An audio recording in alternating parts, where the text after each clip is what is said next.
you the first time we came here. Oh, Paimon remembers! Nahida's consciousness had been trapped by the doctor, but we followed the clues she left behind to help her.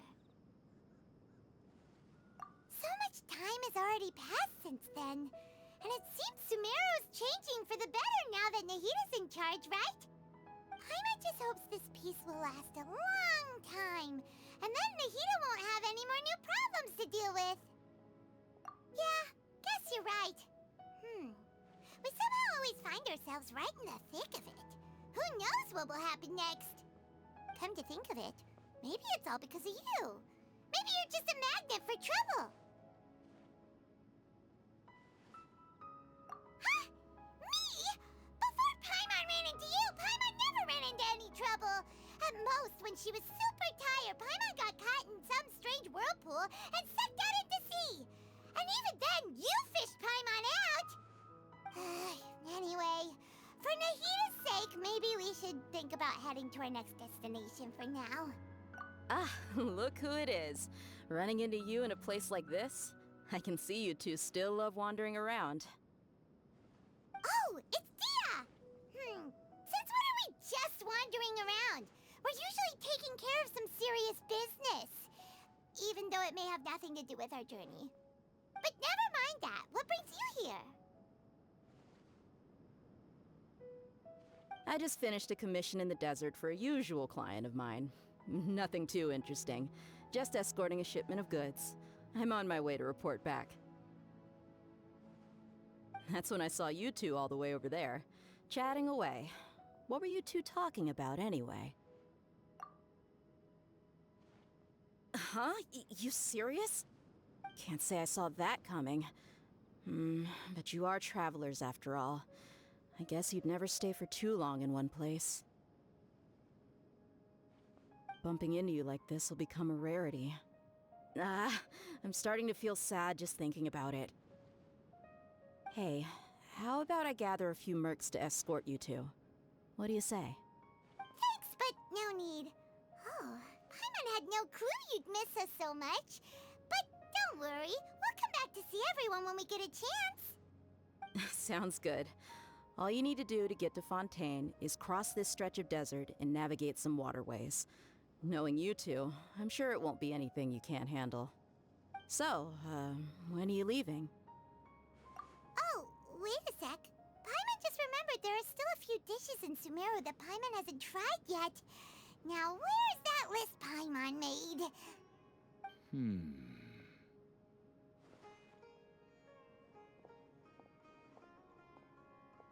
I see. Guess you won't be needing a going-away party or anything. It's sad enough to see you go like this. Though, now that I think about it, Sumeru wouldn't be what it is today without you. Seems true heroes always prefer leaving quietly. By the way, should we go say bye to Nahida? Oh, good point. Then there's no need to bother her in the real world. Then, I guess this is goodbye for now, Traveler in Paimon. Whether as a client or a friend, you're always welcome to come find me. Goodbye, Dia. Bye-bye, Sumeru.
passing all that sand and water, we finally made it! Oh, this must be Fontaine's port! Wow! Everything looks so advanced in Fontaine! Paimon's heard that the industry here is extremely developed, and there are all kinds of unusual machines! Just seeing the sights as a tourist is nice, but maybe it would be better if we found something to do! What do you think? Good idea! Nahida gave us loads of useful information. Seeking out the Seven is probably still our best source for information at this point. Yeah, the more we can learn, the better. So, what do you think the Hydro Archon's like? Will we get along? Nahida said that she has a very unique personality, whatever that means. To learn about a nation's god, start with the nation's people. There seems to be some locals talking over there. Let's go see if we can join the party.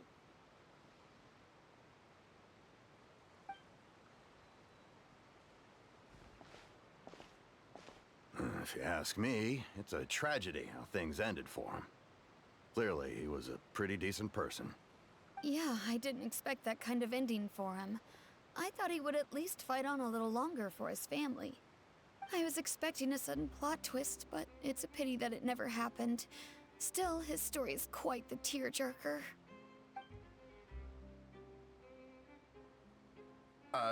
Excuse me. Can I help you two? I couldn't help but notice you standing here listening. Hi. We're travelers new to Fontaine, and we had something we wanted to ask, but you seem to be really busy talking about some kind of play, so we didn't want to interrupt. Play? Oh, no. We're talking about something that really happened. In fact, it's a case that was just heard a few days ago. Really? Like, a real trial? But the way you were talking about it and the words you used just now made it sound like some kind of story. Well, good tales are often based on true stories, aren't they? And what you see in reality may also be someone deliberately putting on an act while harboring ulterior motives. Whether something is true or not simply isn't that important. The main thing is whether the story being acted out on the stage is splendid enough. Oh, but it looks like you're not from around here. You probably don't know that the Fontaine Court of Justice is called the Opera Epiclese, or more commonly known as just the Opera House. But, shouldn't court cases be treated a little more seriously than that? Not to question Fontaine's way of doing things. It's just that putting someone on trial is usually a very serious thing. No worries. Other visitors to Fontaine have wondered the same thing. You could say that we just don't want to waste the moving stories behind those cases. And as for your worries about whether the cases are treated with due reverence, we have the absolutely just and honorable Chief Justice Neuvillette, as well as the Oratrice Mécanique d'Analyse Cardinal, a machine created by the Archon. Between the machine and the Chief Justice, false charges and injustice are a thing of the past now.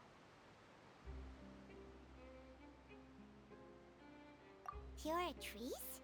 Is it some kind of machine, too? Oh, Paimon's curious. We should check it out if we get the chance.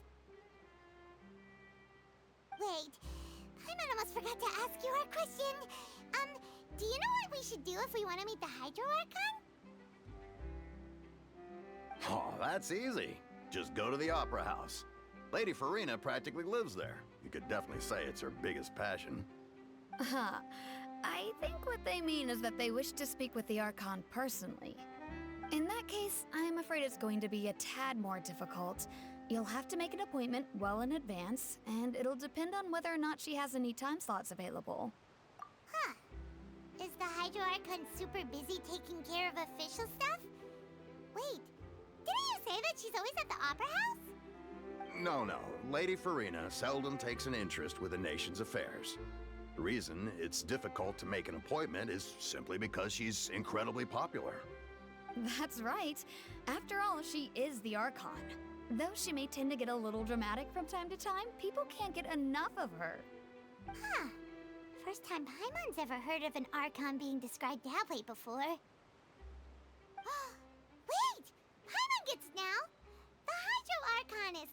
like a big celebrity here, right?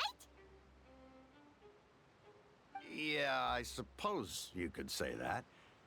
Perhaps you could even say our mascot. Hang on. This is still Fontaine's Archon you're talking about. You should show some more respect. Yes, you're right. I guess I should at least try to be a little more respectful in front of visitors. Otherwise, I might get arrested and find myself face to face with Monsieur Neuvillette. Come on. Sure, there's a lot of laws here, but nobody's going to be arrested for saying something disrespectful about the Hydro Archon. Alright, I think we get it. Thank you! At least we now know that we can find the Hydro Archon at the Opera House. But who knows how long making an appointment will take? Guess we could have a look around the city in the meantime. Hey! What are you looking over there for? Huh. Maybe something's the matter. She isn't going to jump into the water, is she? Maybe we better go check on her.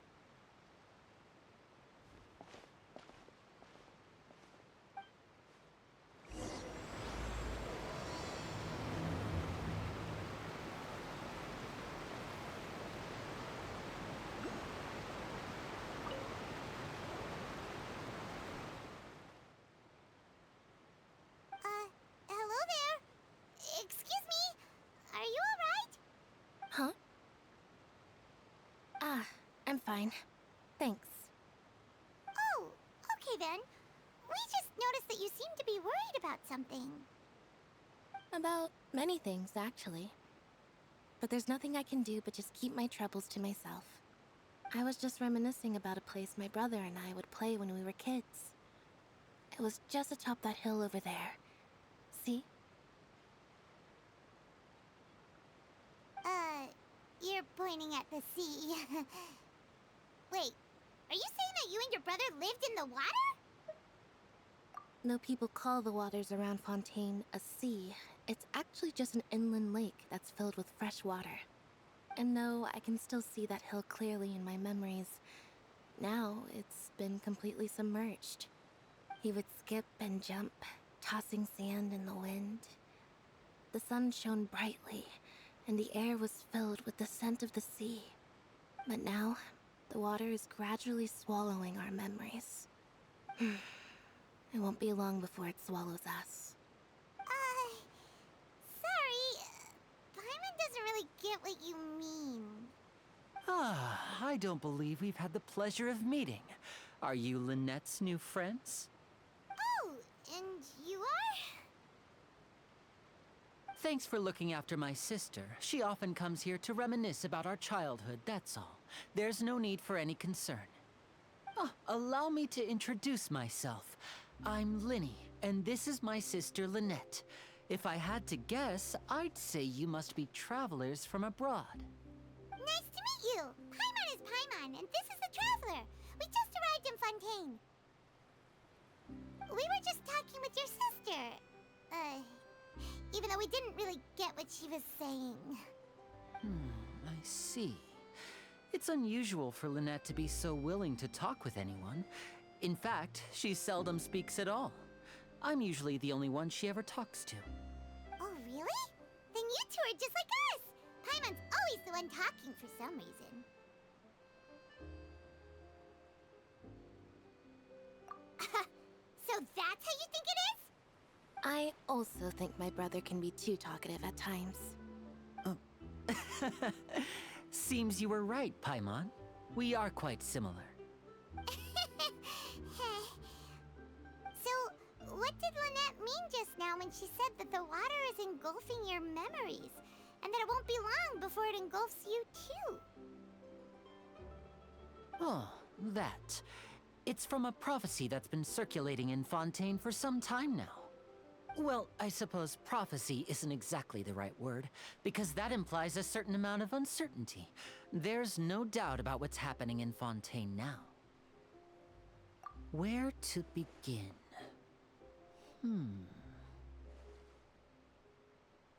Let's put that question on hold for a moment. We still haven't formally greeted each other yet, have we? Did all the introductions earlier not count? Hello, traveler.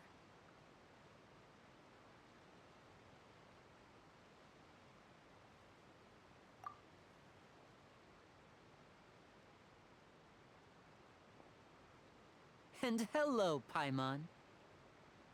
Hey! Why didn't Paimon get a handshake? You're not poking fun at Paimon, are you? Please, don't take offense. Just consider it a sort of etiquette we have here in Fontaine when making new friends. You should remember it. It might prove useful. Oh, all right then. Well, Paimon's just happy to have a local friend now. By the way, we were just getting ready to go to the Opera House to meet the Hydro Archon. Would you be able to show us the way? So you're going to see Lady Farina? No problem at all. In fact, I was planning to go to the Opera House later myself. I'll gladly take you once I finish things here. Please, follow me.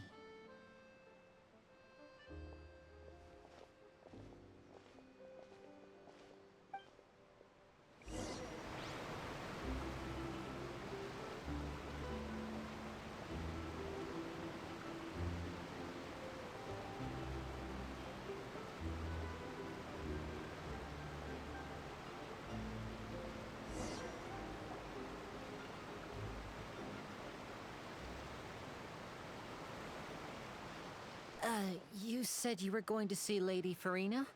Well, it seems Lady Farina has come to see you.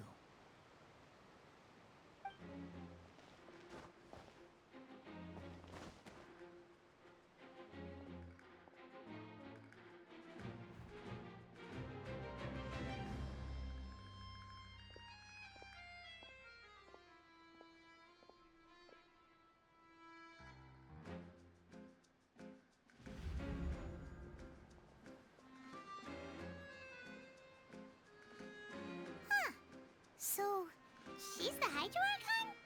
But how did she know we were looking for her? My dear people, rich and poor, those with cup in hand and those with nothing at all, raise your glasses in celebration! If you don't have one, then just raise your hand in lieu.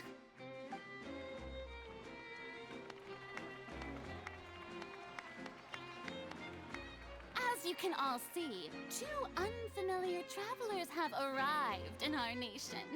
Come, let us make a toast in honor of this traveler and her companion who have journeyed here from distant lands.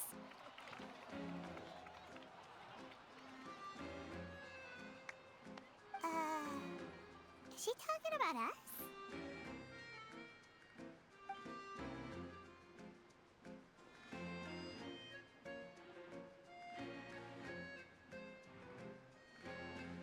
I've long heard of the turmoil and chaos you left in your wake as you visited other nations, but I welcome you nevertheless.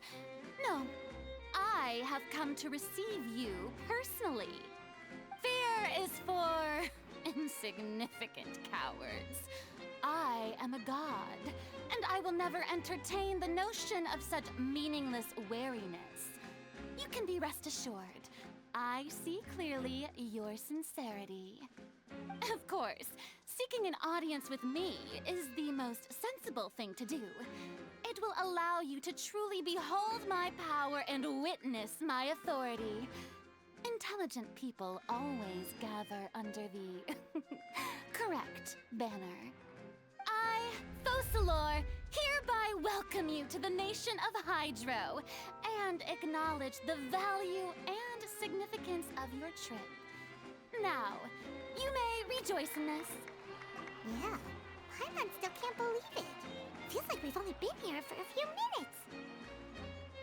But the Hydro Archon's entrance was, how should Paimon describe it? A little over the top? Ahem. Miss Hydro Archon? How did you know we were coming? I see. As Outlanders, you inevitably lack even some of the most basic understanding. Don't forget that even the gods can be divided into the mediocre and the excellent. I suppose it's only natural for you to be awestruck by my abilities. You had best stop and consider. Do you really have the noble qualities and etiquette necessary to communicate with a god? All it takes is a flick of my finger for me to know everything about you. Whoa. Talk about sounding high and mighty. Oh? What's with these looks? Perhaps the welcoming ceremony still isn't enough? Is she waiting for us to start talking? Wow, I didn't expect to see Lady Farina here. What a surprise! Wait, does this mean they're the legendary blonde traveler? How did I not notice before? Hey, what's all the commotion? Oh, is that Lady Farina? Is there some kind of drama going on? Of course. That's the blonde traveler. The one all those stories are about. Lady Farina came here to personally see her.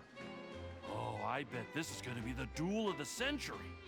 Ooh, I've got to see this. I knew Lady Farina would never disappoint. Yes, but don't get too excited now. My dear believers and spectators alike tend to get quite rowdy, and despite the noise, I've come to tolerate all their ruckus.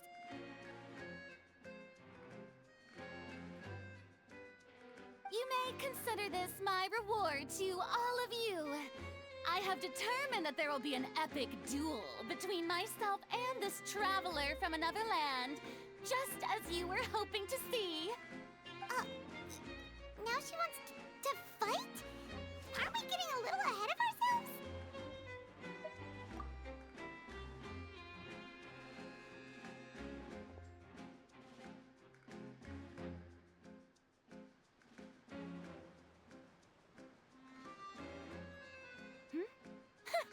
Are you not afraid? Might I remind you that this is a duel against the divine? What are you trying to do, traveler? Provoking a god in front of her people? Stand down, Clorend. I admire her bravery. Few have the courage to draw their sword against a god. She is obviously a true warrior. Unfortunately, people nowadays only crave to be thrilled, and a mere duel will not slake their thirst for excitement. Huh. Yeah, she's right. Just a duel wouldn't be all that interesting. On Araneus, criminals are always requesting duels to defend their honor. I'm getting a bit old, to tell the truth. You see. Then, as the god of justice, I shall face this traveler in another kind of duel. A duel in court! Whoa, all right! Now that'll be worth seeing! Right. This is Fontaine, after all. It's such a grand opera house, it would be a pity not to use it. Why do you care so much about the crowd's reactions? Seems you've spent a little too much time in the opera house. Besides, how exactly do you plan to have a duel in court? You mean you're going to put us on trial? Oh, we have reason to put you on trial. It's obvious, isn't it? According to Fontaine law, no one is permitted to release any flying objects within Fontaine city limits during the first 3 days of each month. You are clearly guilty of violating this law, no? Oh, so that's what they've done wrong. That's our Lady Farina. No one knows the laws of Fontaine like she does. You call that obvious? What kind of law is that? Wait, flying object? You mean Paimon? Precisely! Now, if you two have no objections, then in the name of the Hydro Archon, I order your arrest. My apologies, Lady Farina. I don't mean to spoil the fun. But if you would allow me to interject, I don't think that Paimon here meets the definition of a flying object. You tell her, Linny! Finally someone who's not crazy. How could anyone call Paimon a flying object?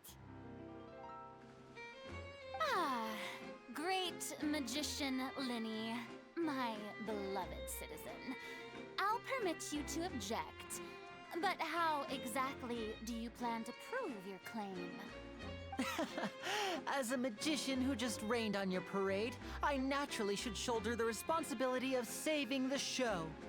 So, with such an audience gathered here, allow me to perform a trick for everyone.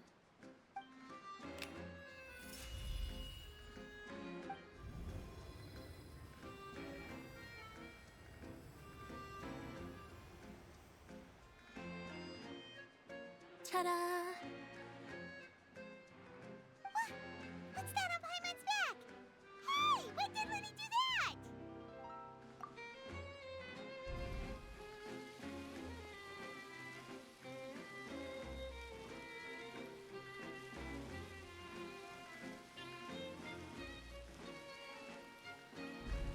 There. As you can all clearly see, Paimon should be classified as, well, something like a balloon. This rope has been in the Traveler's hand all along. It was just that no one could see it before. Huh? You call that magic? You've got to be joking. I thought it was pretty good. Nice one. Huh. I'm not sure what to think. It seems Lady Farina's charges no longer hold water.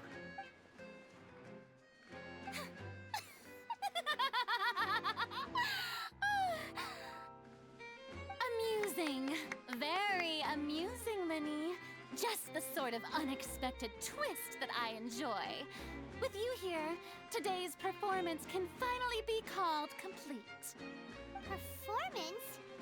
You see all this as a performance?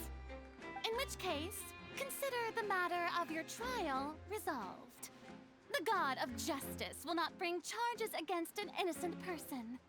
But when there are valid grounds, I will not only judge travelers from abroad, but even the gods of other lands. I look forward to seeing your upcoming performance at the Opera House, Mr. Linny and Miss Lynette. That's enough for now. Toodaloo!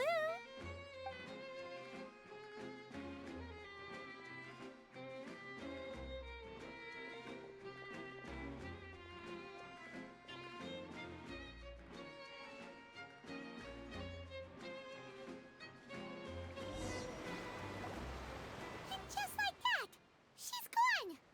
Well, that's the most unpredictable Archon Paimon's ever seen. We never even had a chance to ask her anything. But that's a problem for future Paimon. That whole scene just now was really... Don't mention it. I just happened to remember that there was such a law, so I did a little preparation, just in case. I didn't think it would actually come in handy. So, now do you see what kind of god Lady Farina is? She can be a bit confusing at times, but she is still amenable to reason.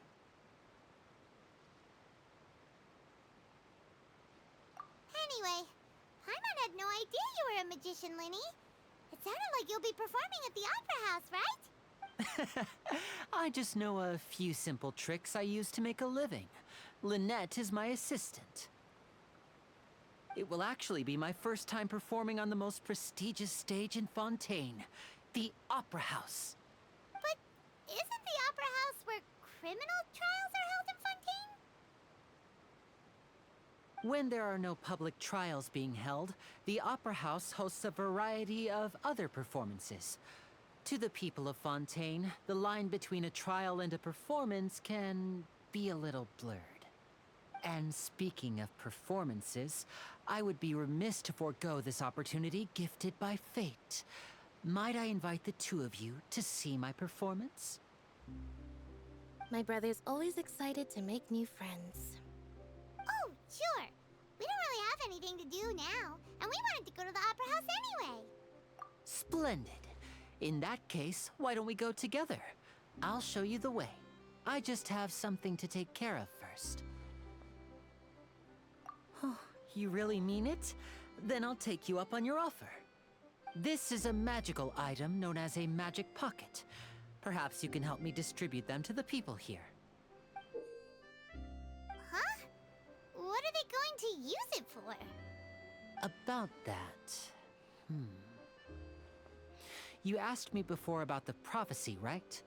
Let me start by telling you a little more about what it entails.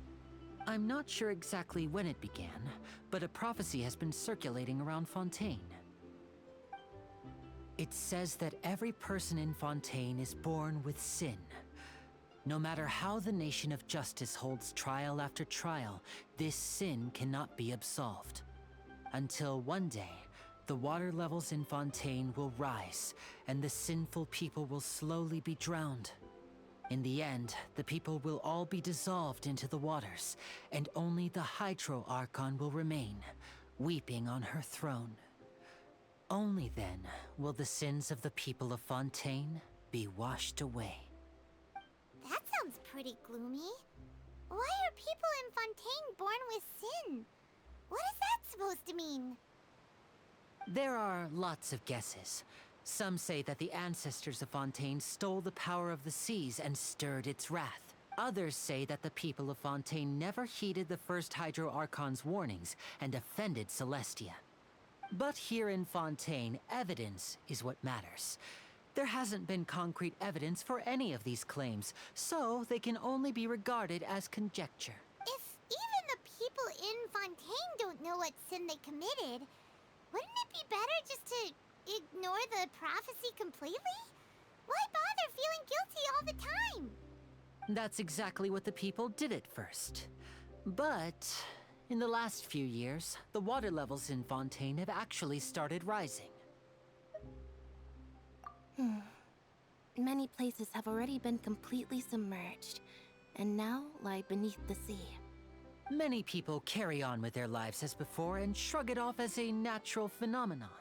But my family and I think that the people of Fontaine shouldn't ignore the possibility, which would end up sentencing them to death.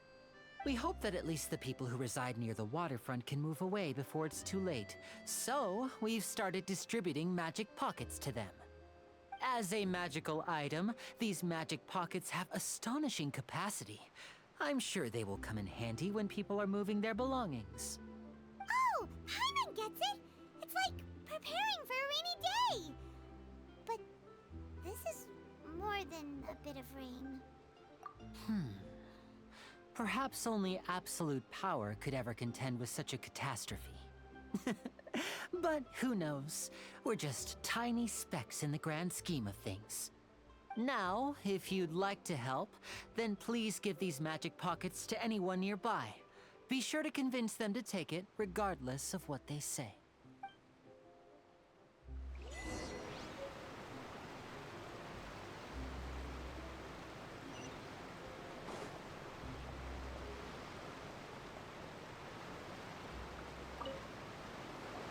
What's this? So you also believe in the prophecy. Keep it. I won't have any use for it. What? You mean you don't believe in the prophecy? No, I believe in the prophecy. But I also believe in another story. The story says that people once lived in the ocean. They were one with the ocean and couldn't live apart from it. But as time wore on, people desired to live on land and developed blood vessels, encapsulating the sea within their bodies. Thus could people set foot on land. So, if you ask me, when the water rises and takes us all, it'll be like we're going home. Oh, we hadn't heard that one before. But people can't live underwater. They'll die. All right, I'll take it. I guess I just feel that being dissolved into the water doesn't necessarily mean death.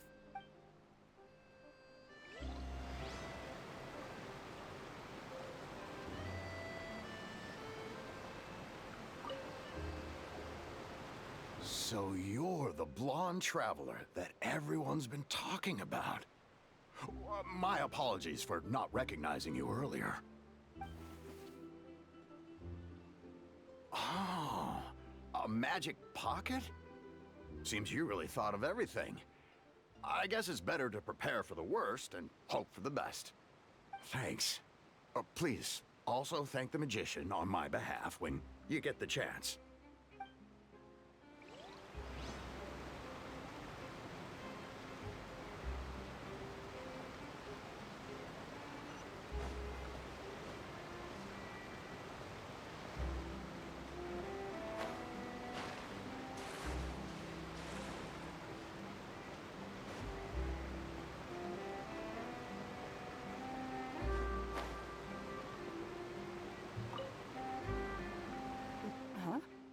I don't want that thing.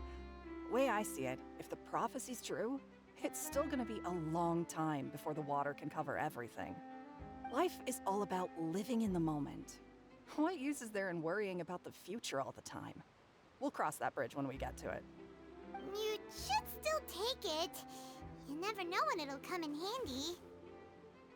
Oh, all right, fine. Thanks. It's just that if I start moving, that means I've already given up on the life I have now. I'd really rather not.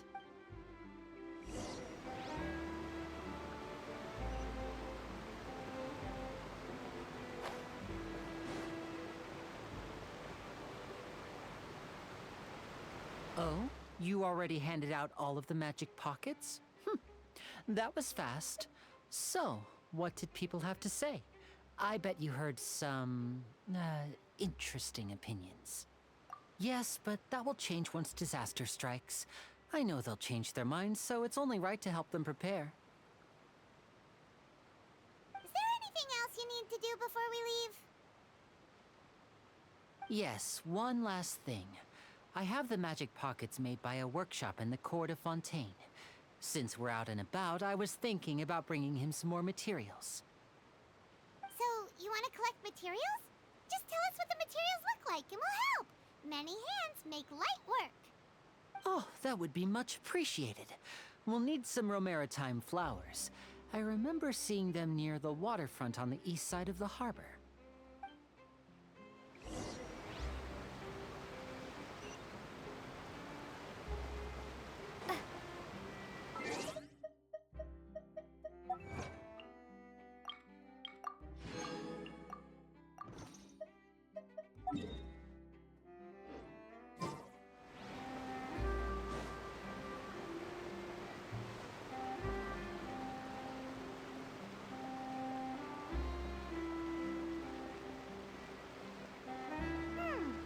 It seems we have to use Hydro to collect for maritime flowers.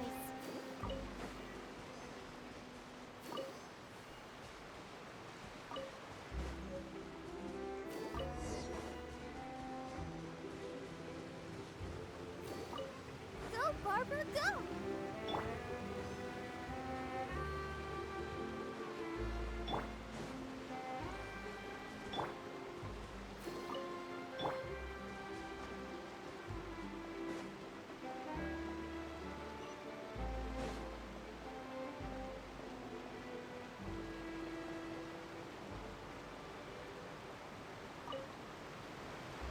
You made quick work of that. I can tell you're an experienced traveler. I've also finished collecting a few here. Maybe next time you'll feel like helping too, Lynette. No way. I'm in power-saving mode today. Otherwise, I fear I may not have any energy left for the performance at the Opera House. Fine.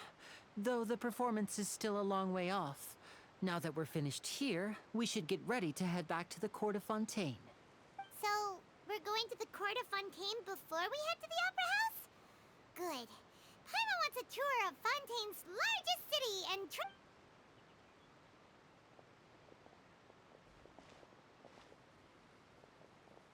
Wait, shh. Have you noticed that person over there? The young girl. Huh? What's wrong with her? Paimon didn't notice anything. She's obviously a thief. Magicians and thieves practice similar methods. We divert attention, and a distracted audience is one that won't discover what you're really doing. Watch her movements carefully.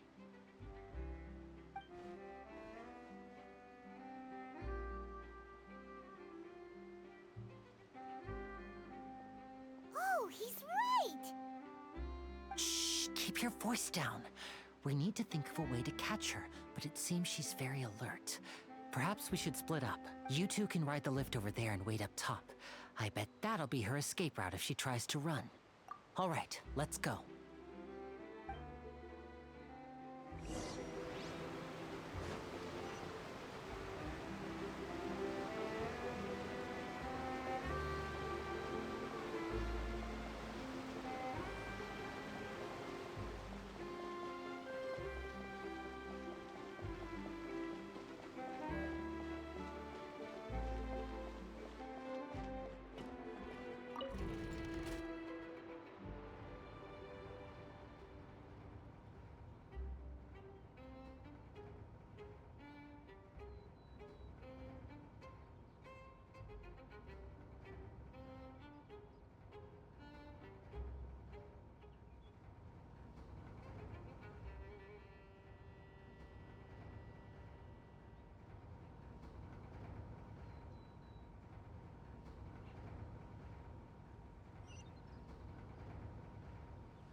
This is the spot where Linny wanted us to wait. Oh, look! Isn't that her?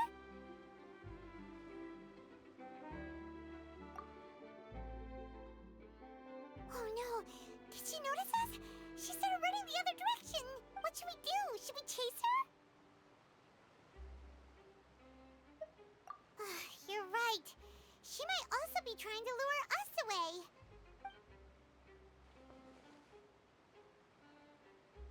Nothing's happened for a while now.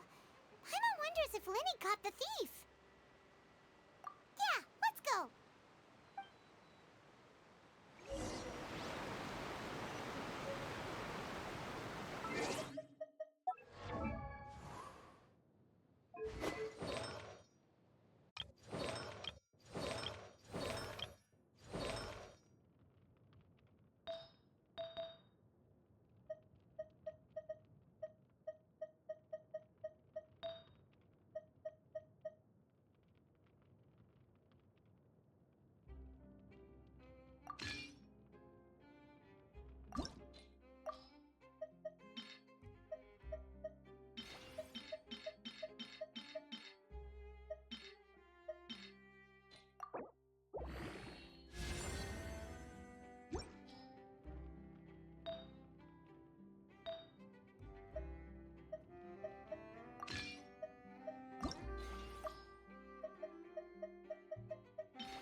you sure that's all she took?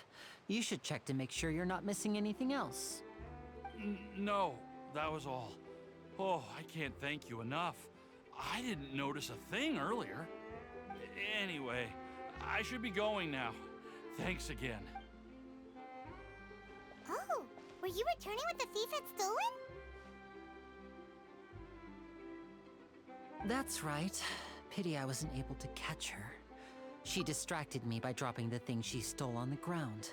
By the time I looked back, she was already gone.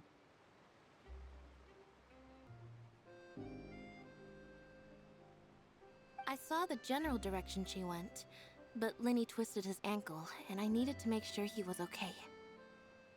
Oh, did you get hurt, Lenny? I'll be all right. It's just a twisted ankle, that's all. In fact, it's feeling better already. If you want to play at being a hero, at least try not to get hurt doing it. Imagine what would happen if you managed to derail our performance as a result. You're right. Sorry, Lynette. I have to admit that the thief was even more skilled than I had anticipated. But at least we were able to get the stolen items back, so it wasn't a complete failure. What a slippery little thief. Guess things turned out all right in the end, though. Lenny's initiative paid off! All right, let's put this little detour behind us. We should go to the court of Fontaine now.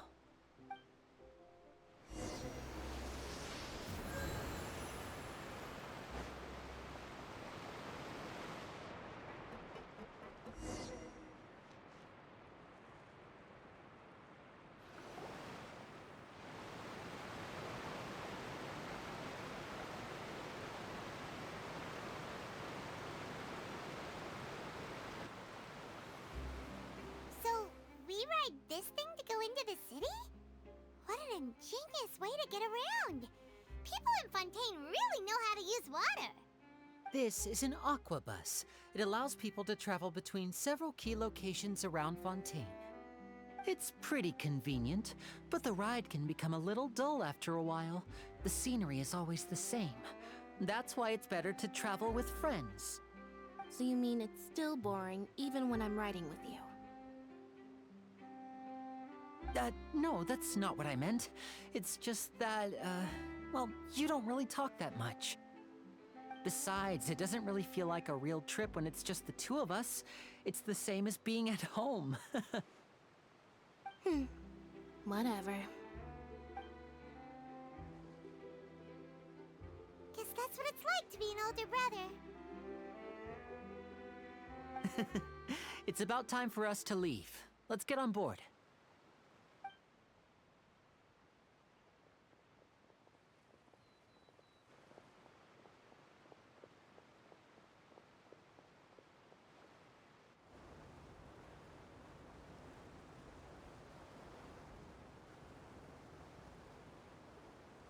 Oh, excuse me!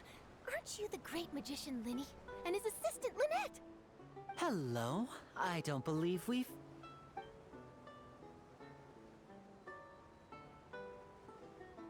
I'm Charlotte, a reporter for the Steambird. Nice to meet you.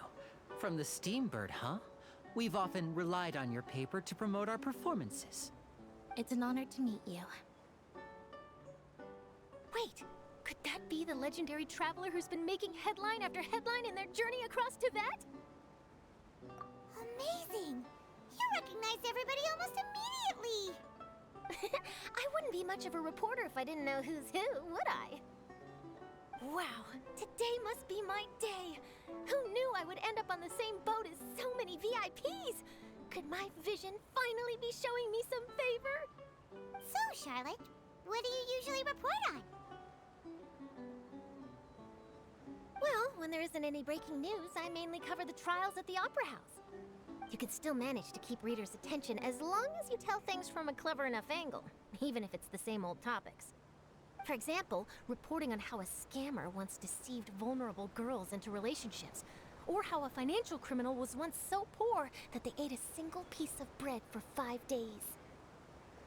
That's fine and all, but what I'm really after is exclusive, sensational news pieces that could shake the country. these smaller stories are a waste of my talents. Oh, I just remembered. I've been following a case lately. Well, a series of cases, actually. You mean the serial disappearances of young women case? That's right! These stories are the talk of the town right now, and it's probably the most mysterious case we've ever seen. If I'm the first with a draft ready to publish when the case is finally cracked, and it's the headline story in the Steambird, oh, when that happens, I bet all the other reporters will shed tears of envy. I've already gathered all kinds of materials. I just can't wait for the truth to be revealed. So, what is the serial disappearances of young women case? You mean the culprit hasn't been found? That's right. The first missing girl case happened almost 20 years ago. And ever since, after a period of time, another girl disappears. What the cases have in common is that the girls are all of a similar age, and that they've all vanished without a trace. But the scariest part is that to this day, none of the girls have ever been found. Many suspects have been arrested over the years in connection with this case, but shortly after each arrest, another disappearance would always happen. Yes, it's possible. But either way, I believe that every case has some precise truth behind it, waiting to be exposed. Yes, I agree. And at the very least, the family of those missing girls deserves some sort of explanation. I just imagined for a second what I would do if Lynette were to suddenly disappear. I'd pay any price to get her back, and then find a way to track down the culprit. Please don't imagine that, Linny.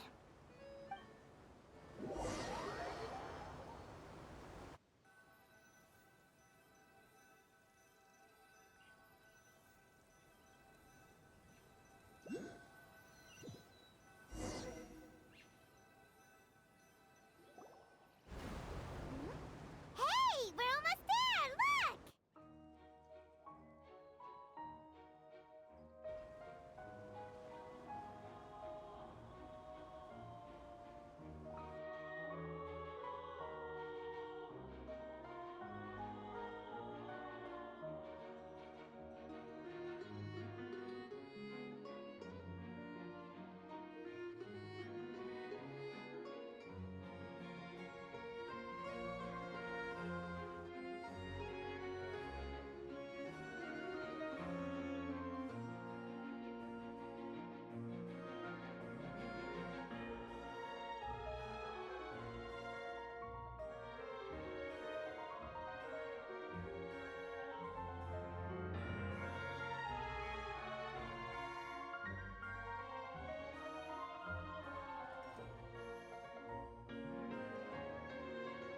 Well, I really enjoyed chatting with you.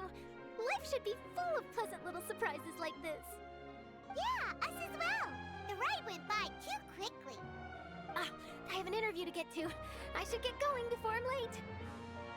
Okay, Paimon hopes we can chat again soon, Charlotte. See ya! Bye now. Oh, be sure to stop by and see me at the Steambird when you have time. What a tough job. Always running around and interviewing everyone. Well, where should we go now? If you don't mind, how about we stop by my home first? Besides, I still have all the materials we collected. Sure, we wouldn't mind at all. This city is so huge, Paimon wouldn't know where to start anyway.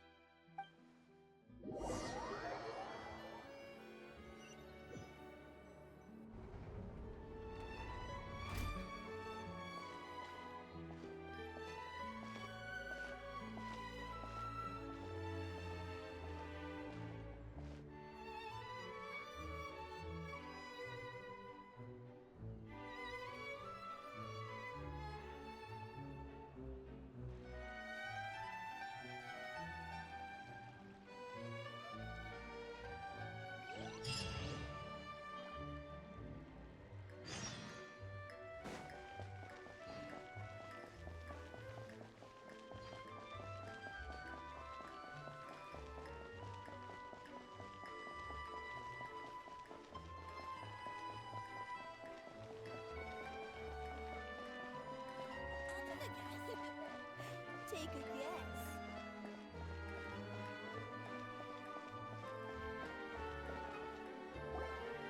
This is our current abode. Ah, Fremine, you're home. Where did everyone else go? I have some new friends that I would like to introduce. Oh, they all just went out a moment ago. I see. Everyone is getting busier now that Father will be returning soon. I suppose that can't be helped. Allow me to introduce you to my little brother, Fremine. He is a phenomenal diver. Hello. Nice to meet you! Paimon is Paimon, and this is the Traveler! Oh, you sound very proud to have a diver as a brother, Linny.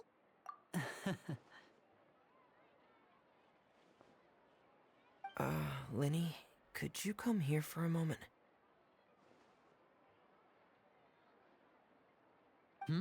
What is it, Fremine? Do you have something to tell me?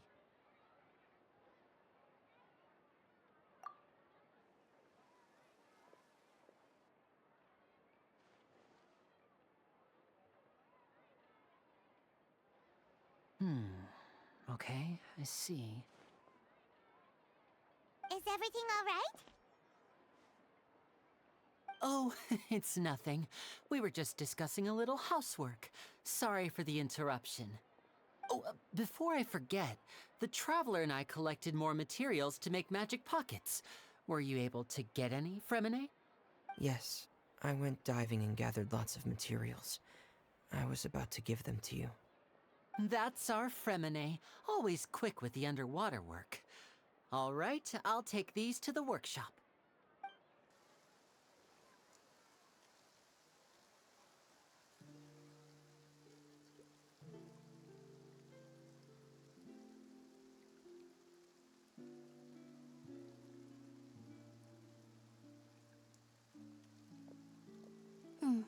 Looks like rain.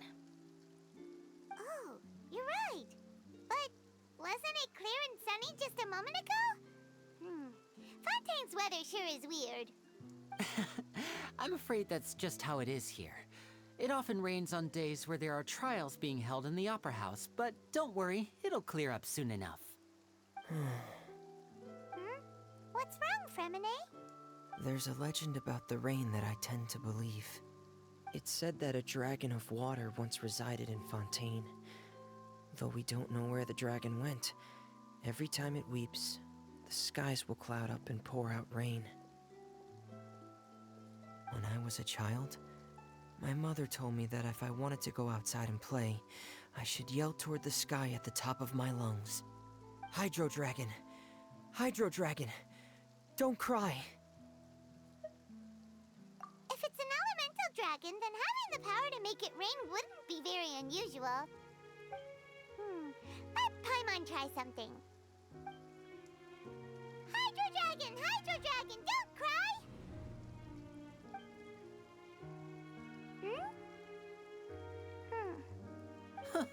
Doesn't seem to be of any use.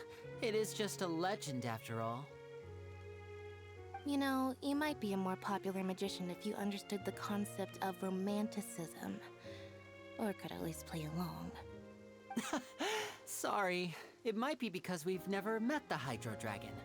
Perhaps it can't be comforted by the words of strangers.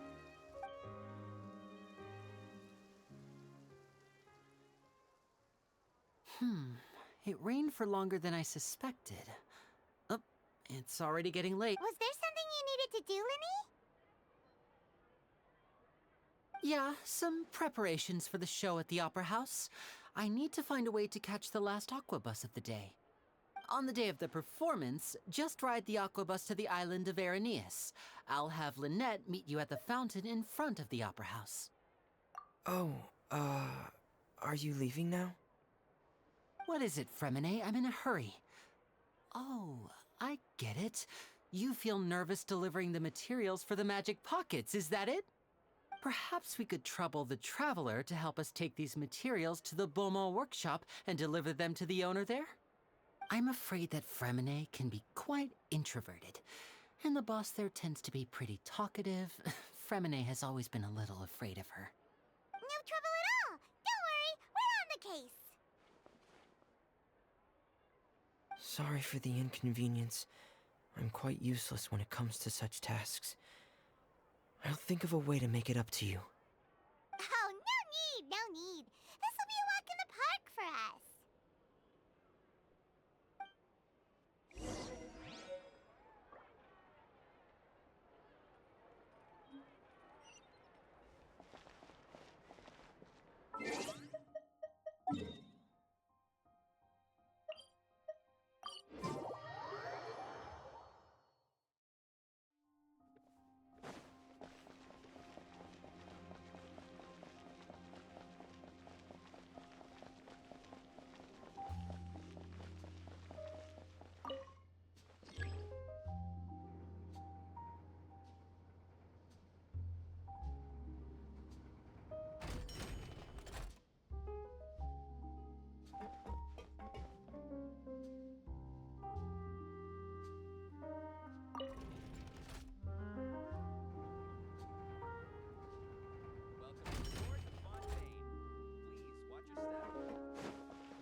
Hello?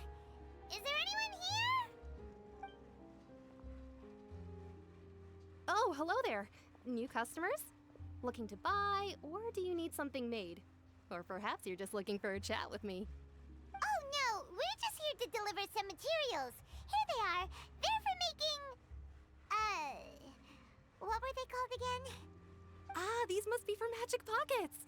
I could tell right away. I've already made several orders worth now.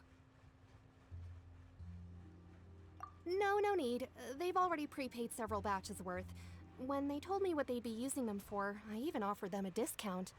But they insisted on paying the full amount, saying that I had a business to run.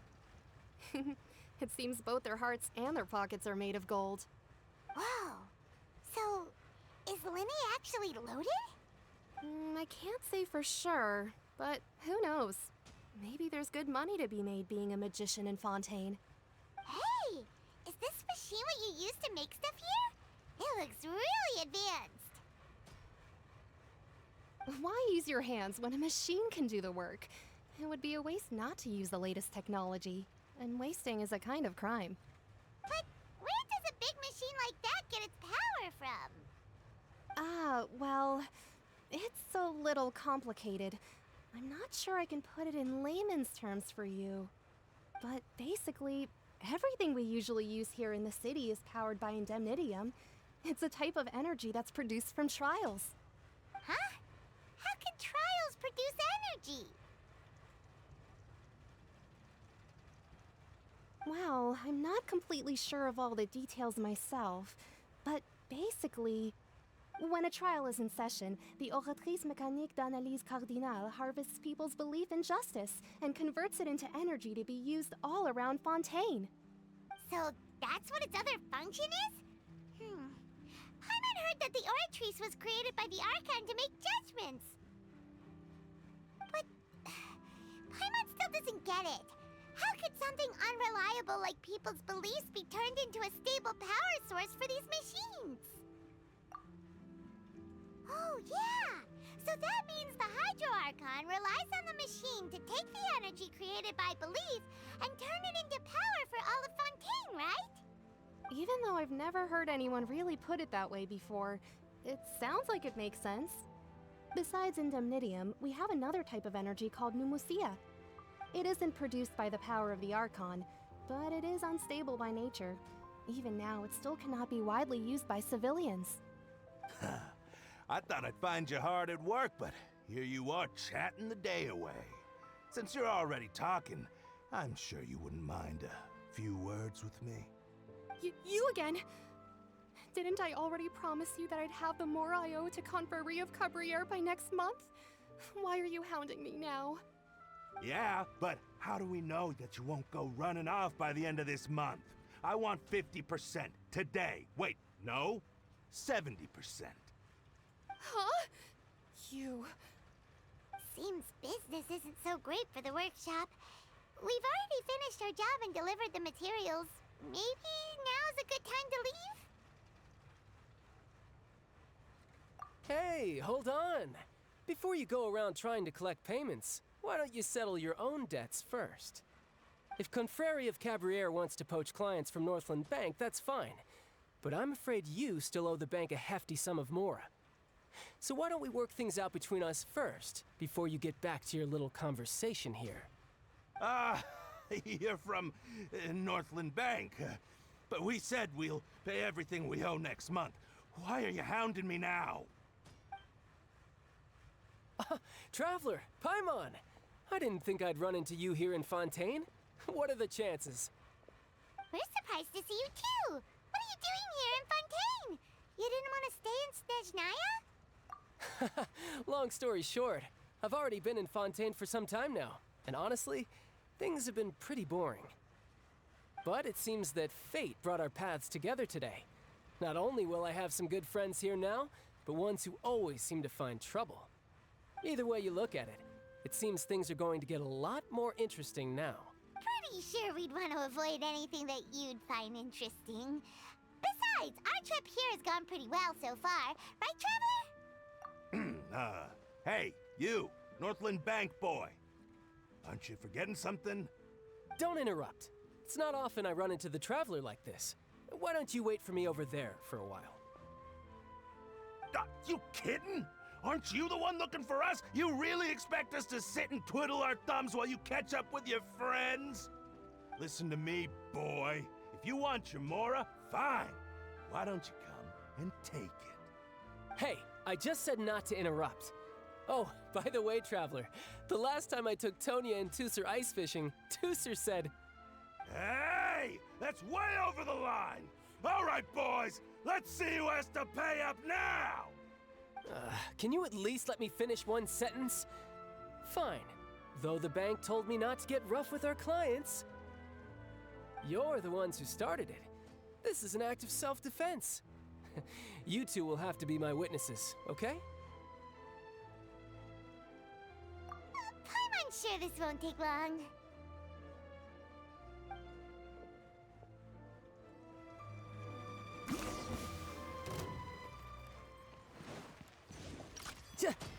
Shouldn't let your guard down.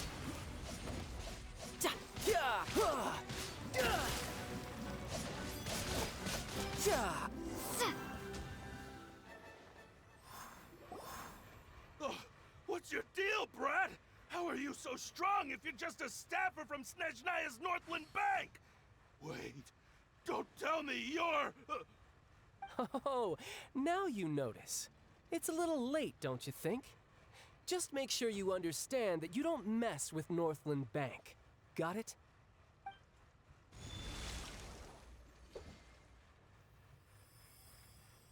Huh?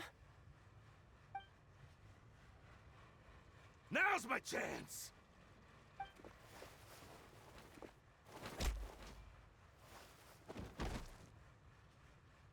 Huh. That was weird.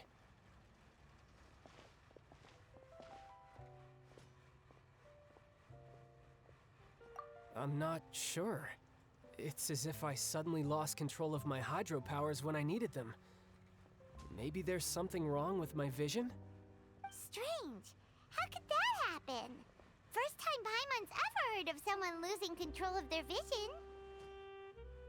Never mind. It doesn't matter. If I want to stay sharp, I shouldn't be relying too much on my vision anyway. Besides, I always have my delusion in case I need it. So what are you doing in Fontaine, child? I don't see its work for Northland Bank. Well, I guess it's because I've been in a bad mood lately. Huh? What kind of reason is that? Wait, since when do you feel down about anything? I don't know. Maybe I still have a lot to learn about myself. But recently, there seems to be some sort of restless power stirring inside of me.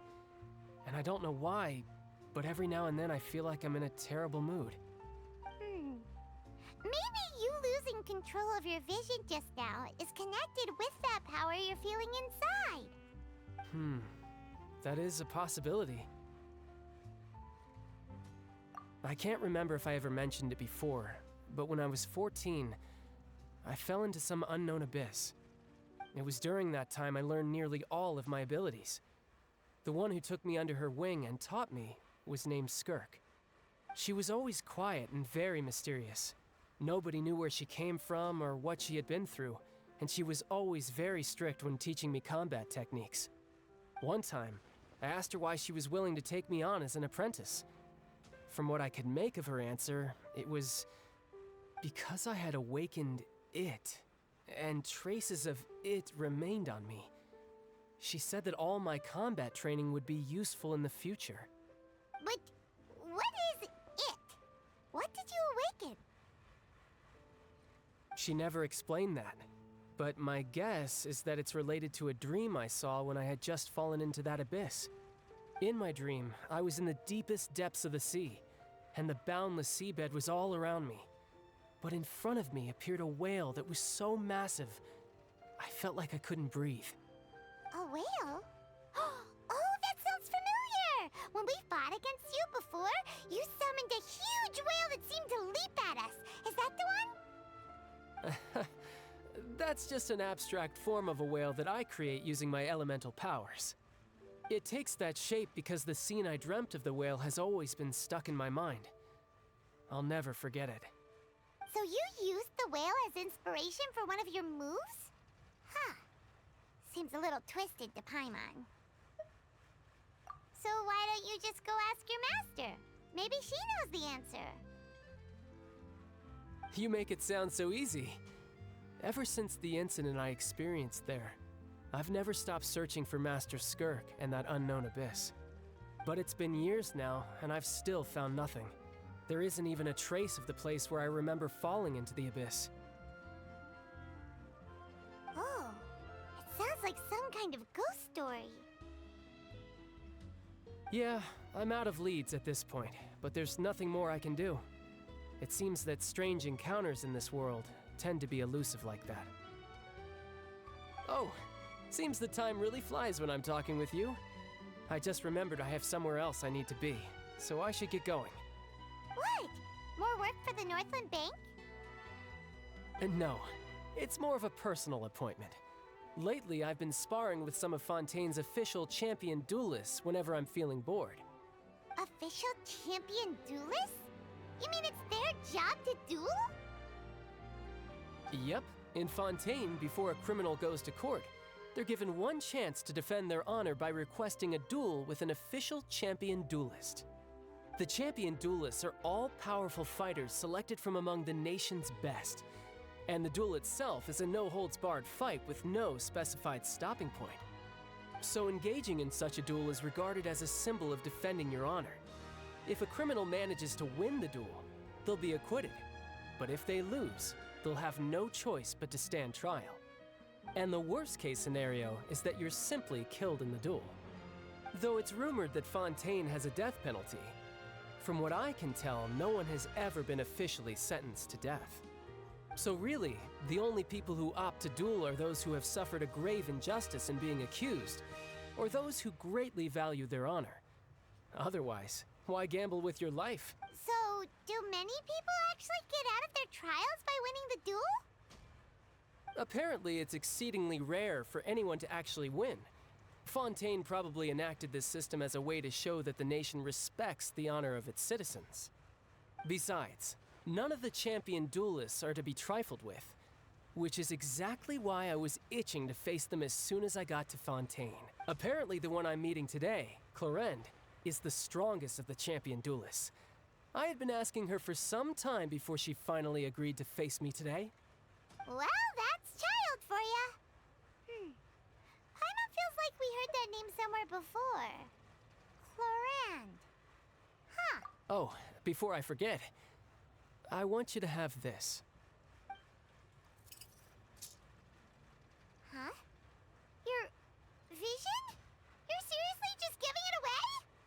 I'm just worried that it could become uncontrollable again. I'd be pretty upset if it got in the way of my duel, so I think I'll be better off without it for now. Besides, I just need you to hold on to it for a short while. I'll come retrieve it when I have some time later. Paimon knows what you're up to. You just want an excuse to come talk to us again, don't you? Whatever gave you that idea? I'll be in touch later. That sneaky guy. He said he's been feeling down lately, but he seemed the same as ever to Paimon. Well, seems we don't have much to do for now. We might as well walk around and see the city before Linny's performance.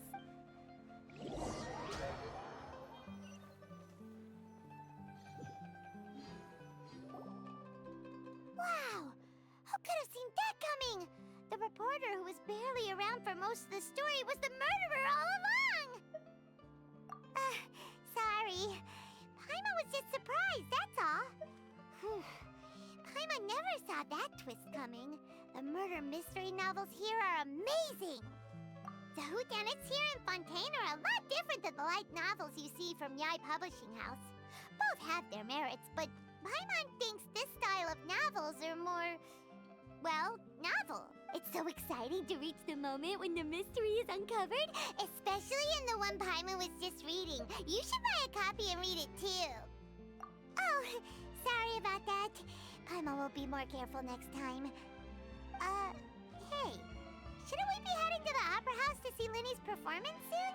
It's almost time for the show to start, so we should get going.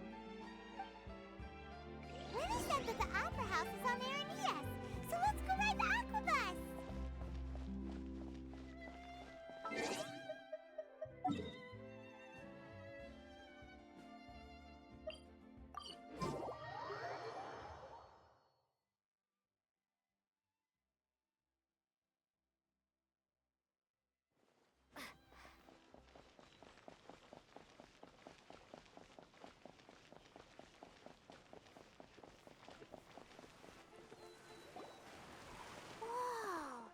Now this is fancy! The Opera Epiclese. What a place to hold a performance! No wonder Linny and Lynette were looking forward to it. Huh.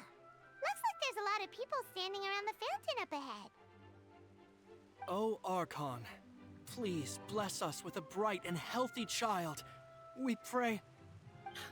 I don't know why you always feel the need to ask so much. I'll be happy as long as our child is healthy and lives a peaceful life. I guess if they're our kid, then there's no doubt they'll turn out smart. Maybe this is one of the customs in Fontaine. There sure are a lot of couples here.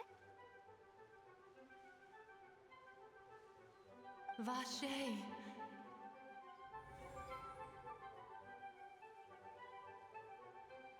What's wrong? Vache. Vache. No, Paimon didn't say anything. Are you hearing things? Welcome to the Fountain of Lucine. All the water flowing through Fontaine converges here. It's customary for newlyweds to come here and wish for children. Lynette! You scared Paimon! When did you get here? Lenny asked me to wait here for you, remember? Right. What do you mean? There are a lot of people here right now. Hey, you're not trying to scare Paimon, are you? Besides, it's the middle of the day. It's not the time for eerie things. I see. I might be able to tell you something that could help explain the voice you heard. In fact, you might not be imagining things at all.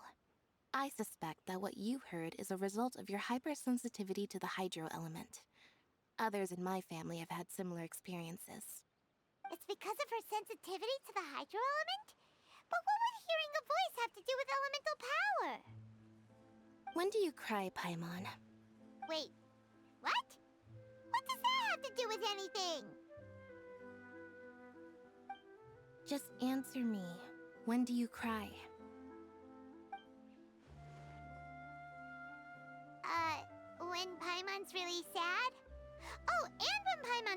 happy. Oh, and also when Paimon's really, really scared. Then you should understand that tears contain your most intense emotions. Like I just mentioned, the Fountain of Lucine is where all the flowing water in Fontaine converges. Even the tears that fall to the ground will eventually gather here. So maybe what you heard was the intense emotion coming from someone's tears. So, what did the voice say? Huh. If you were hearing their emotions, then Paimon wonders what happened to them. Rather than worrying about them, we should worry about my brother first. Don't let that calm look of his fool you. He tends to get pretty nervous just before a performance. So chatting with Linny might help him relax a little before he goes on stage. Oh, right. That makes sense. Let's go in and see Linny.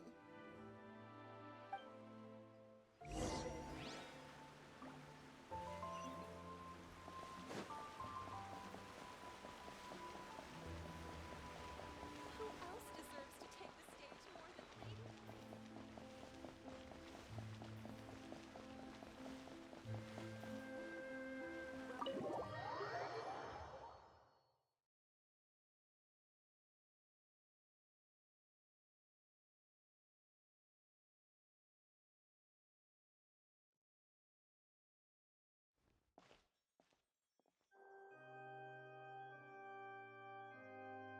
Ah, Traveler and Paimon, good to see you. I knew you two would come. Are you kidding? We wouldn't miss it for the world. We've been looking forward to it. I can tell, judging by how early you've arrived. But you're actually right on time. The audience still hasn't started entering the venue yet, which means now is the perfect chance for us to take you to the best seats in the house. Wait just a moment, I'll fetch the tickets.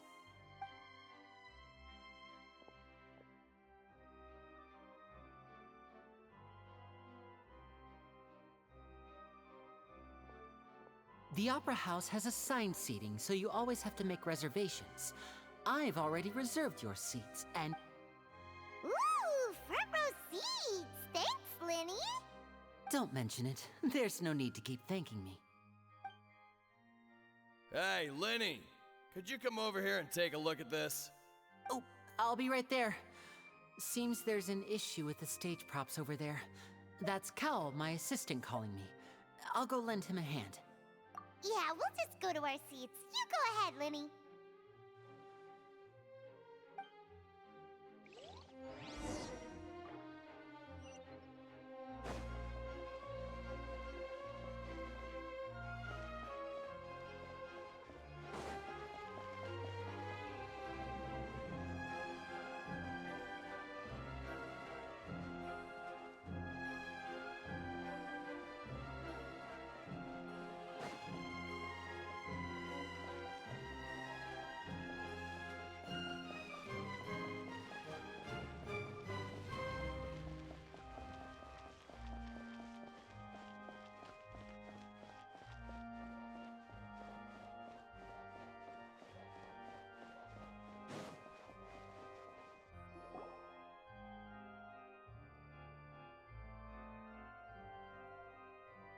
Oh, these should be our seats. Come on, let's sit down.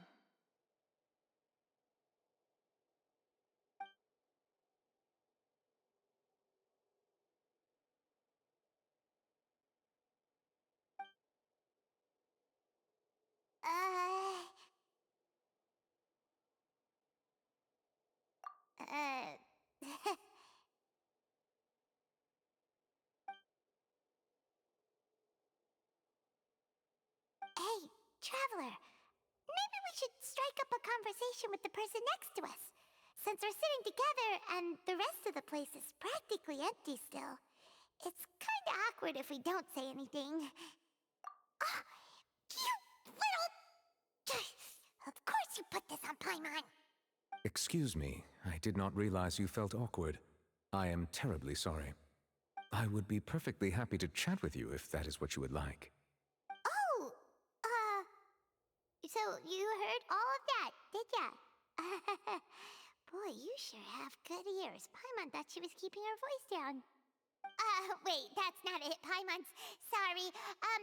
Paimon's the one who was being rude, talking under her breath like that. So, let's talk, but, what should we talk about? Oh, Paimon's got it. You're also here early and sitting in the front. Are you a friend of Linny's too? A friend, you say? Well, if Mr. Linney would like to be my friend, I would be more than happy to reciprocate. Oh, so you're not friends with Linny then? Oh, this is getting more awkward by the second. Paimon nearly forgot to make her introduction. Nice to meet you. Paimon is Paimon, and this is the Traveler. We just arrived in Fontaine. It is an honor to meet you two. I have heard of your deeds across Tevat. And as required by proper etiquette, I will also introduce myself. I am... Oh, Monsieur Nervillet. What an honor it is to have you here to see my show. Ah, Mr. Linney. I should say it is in fact an honor for me to see your performance in person. Wait, Nervillet? Could he be... I saw you all chatting just now, but it seems you still don't know who Monsieur Nervillet is. Allow me to introduce you to Fontaine's Chief Justice. That seat is always reserved for him. It wouldn't be too much to say that he's the symbol of justice and honesty here in Fontaine. Whoa! Sorry for being so rude just now. Paimon had no idea you were such an important person. No offense taken. Being Chief Justice is merely what I do for work. Nearly every person has their usual reserved seat, so I'm not so special, really. And by the way, I should probably let you know, even though I would prefer not to. There's someone sitting up there in the VIP seats that has been striking a pose for quite a while now. I believe she is trying to give you a most elegant and impressive first impression. So I think you should take notice of her sooner rather than later, otherwise she may become flustered.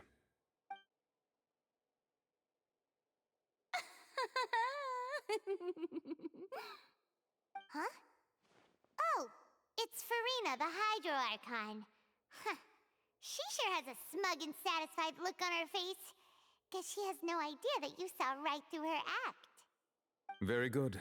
That is for the best. No need to pay her any more attention. We may now enjoy the show. Huh? So is this what things are like between the Chief Justice and the Hydro Archon? All right, please wait just a moment longer. I've pretty much finished my preparations, and the performance will start as soon as the audience has made their way to their seats. Yay! The show's finally about to start! Paimon can hardly wait! Paimon's never seen a real live magic show before!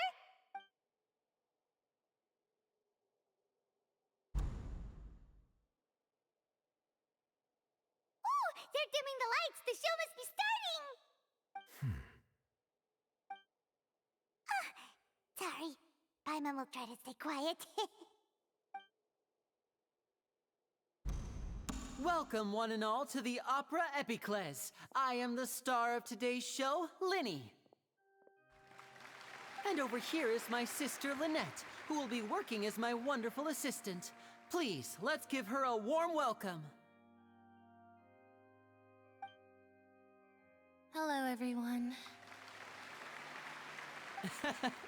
I know she may seem to be a little sleepy right now, but that's just a sign that she's nervous. Whatever. Now, some of you may be thinking, two vision holders who can freely manipulate elemental powers performing magic is not true magic at all. So, I would like to take a moment to assure you that elemental powers will have nothing to do with what you will witness on the stage today.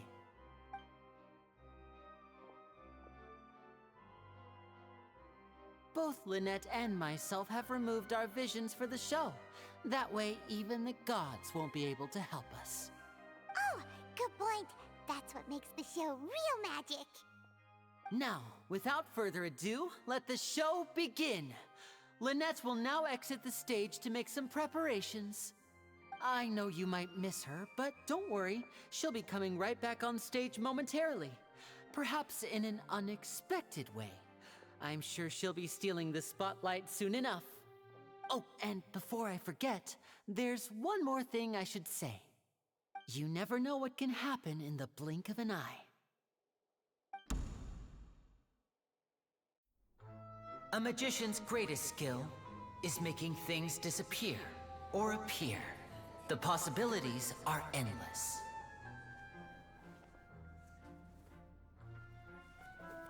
Huh?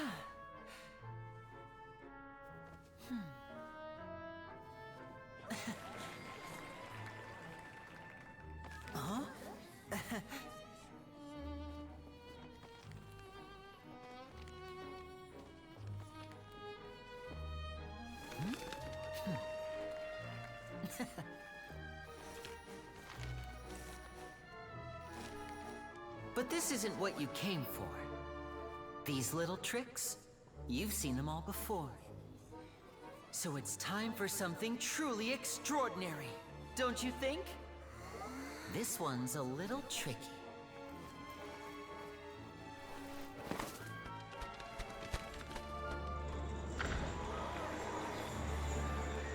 Using this water tank, I shall make my sister vanish completely, right before your very eyes.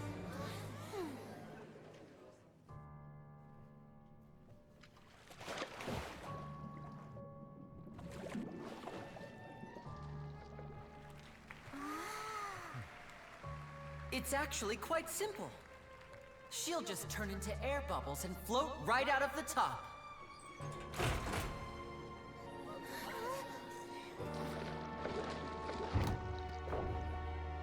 Oh no! I told them to check all the props carefully.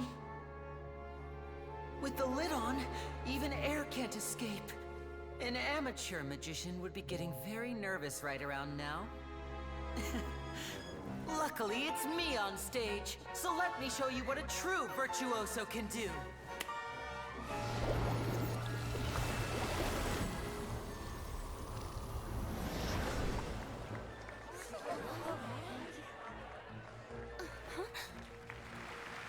Lynette, are you still there?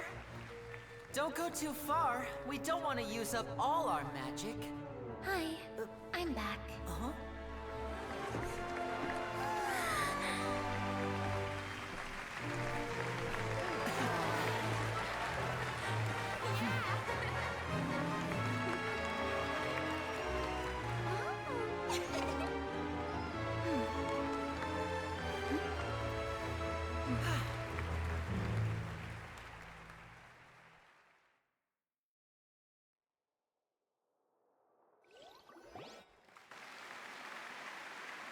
Whoa!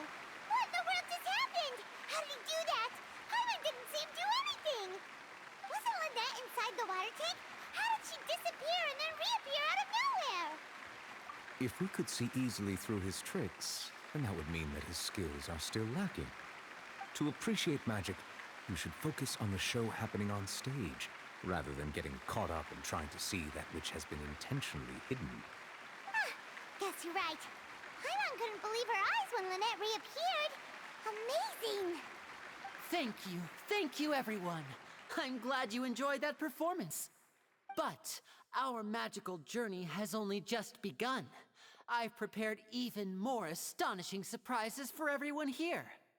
The magic of transformation and disappearance can go far beyond what you've just seen. I'm sure many of you are thinking that escaping the water tank was impressive enough, but Lynette is still my assistant after all. In which case, I have ample time to make all necessary preparations. So, for my next trick, I will require the participation of one lucky audience member. Please, if my assistants could bring out the magical boxes now. There are 2 boxes, and only 2 boxes.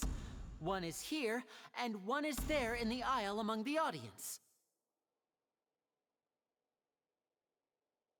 I'm sure many of our clever audience members have already guessed our next magic trick. A swap! Our lucky audience member and I will each enter a magic box. After 1 minute, we will each emerge from the opposite box. Now please, everyone pay very close attention to the box you see here. Don't give me any chance to make a move. Wow! How's he gonna do this? Hey, do you think this is all magic tricks, or does Lenny have actual superpowers? The lucky audience member will be generated by this random number selector. It selects numbers entirely at random. Even I don't know who will be chosen to participate. Now then, let's begin. Let me see. Oh, row 7, seat 3. Congratulations! You now have the chance to experience magic firsthand for an entire minute. Please, come forward. My assistant will take you beside the magic box. I'm sorry, it might be a little cramped inside, but no need to feel nervous. We've carefully arranged everything for you to be as comfortable as possible. You don't need to do anything, but no matter what strange things may happen, don't come out of the box. If the magic is interrupted, who knows where you might end up? You might even find yourself in the Fortress of Meropide. Oh, okay. All right. Before I enter the magic box, there is one more thing I need to ask the audience to do. Could you all give me a countdown? Like this. 60, 59, 58. Just keep counting down. You can go a little faster or slower if you like. I won't be able to see anything in the pitch black box, so I'll be relying on your voices to know when time is up. Oh, and no tricks now. If you quickly count from 60 in just 30 seconds, then I'll be in a tough spot. Ooh! Paimon kinda wants to count faster after hearing him say that! No, that won't do.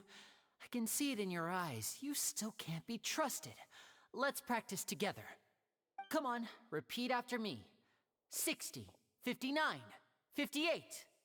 60, 59, 58! That's right, perfect. Keep it going. All right, I'll see you all on the other side once you've finished counting.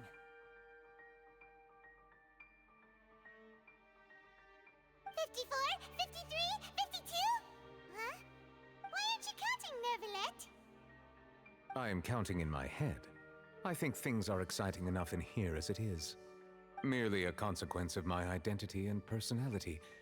Do not worry about me. Just enjoy the show. Oh, all right. You look so serious that Paimon thought you might be feeling uncomfortable or something. 40, 39, 38! Mr. Linney, are you all right in there? Is everything ready? Yes, I'm fine. I'm just double-checking the direction of the magic. It would be a disaster if we get sent to the wrong places. For example, mid-air right above the audience. Even though he's saying that, Lenny doesn't seem nervous at all.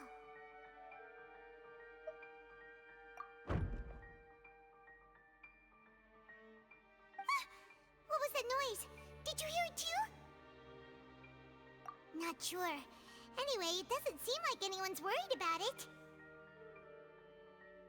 25, 24, 23! What's wrong, Mr. Linney? I can still hear you moving in there. I seem to have accidentally knocked over a decoration. I'm trying to fix it, but it's pitch black in here. I can't tell left from right. Never mind the decorations. There's no time for that. The show is what's important. No, that's unacceptable. I want my show to be perfect. Don't worry, we still have 20 seconds. Hear them counting? 19, 18, 17! It seems things aren't quite going as planned. I apologize, everyone. It feels like you're all starting to count faster, but that's all right. I know it can be tiring to do such a long countdown. 10 seconds and change is still plenty of time. 10! Almost there now. Whew. Swapping two people is harder work than you might think. Even a master magician like me can't guarantee I'll get it right the first time. Hey, wait! Is this the back one? I can't tell. They both look the same inside. Huh? No, that's not it. I'll try again. 7! Hey, slow down! Honestly! 5! 4! 3! Whoops! That doesn't count! 0!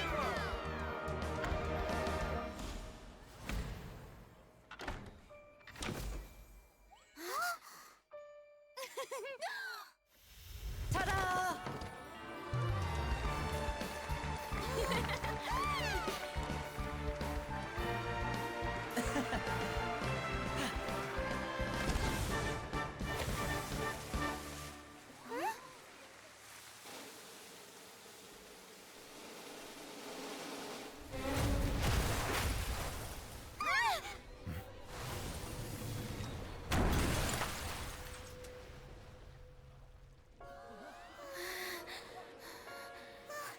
What happened?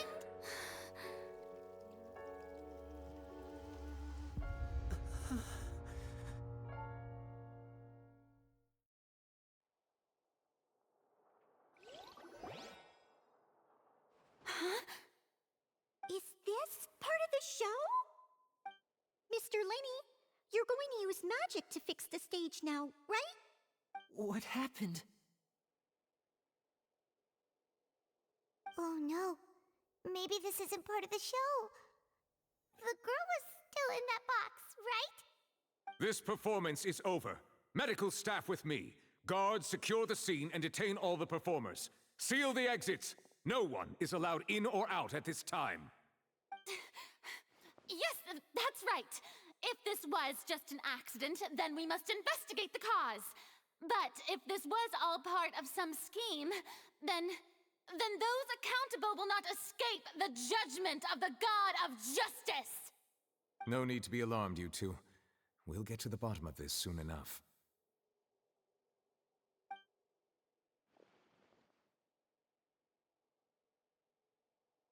Unfortunately, the person who is in the magic box has been pronounced dead. His name was Cowell, one of the assistants in Linny's magic troupe. Apparently, the fireworks on stage ignited the ropes that were suspending the water tank, which then caused the tank to fall onto the stage. As of now, we are still not sure why we found Cowell in the box, rather than the guest from the audience. And after an initial search of the area, the guards have confirmed that the girl is nowhere to be found. It appears that this incident was not merely some mishap with the performance. And there are many indications that it is connected with the case of the serial disappearances of young women. The serial disappearances case? That's the case that Charlotte mentioned before!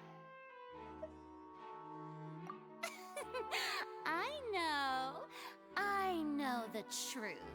I can see through the whole thing. Really, using such a shallow and obvious mystery as his finale.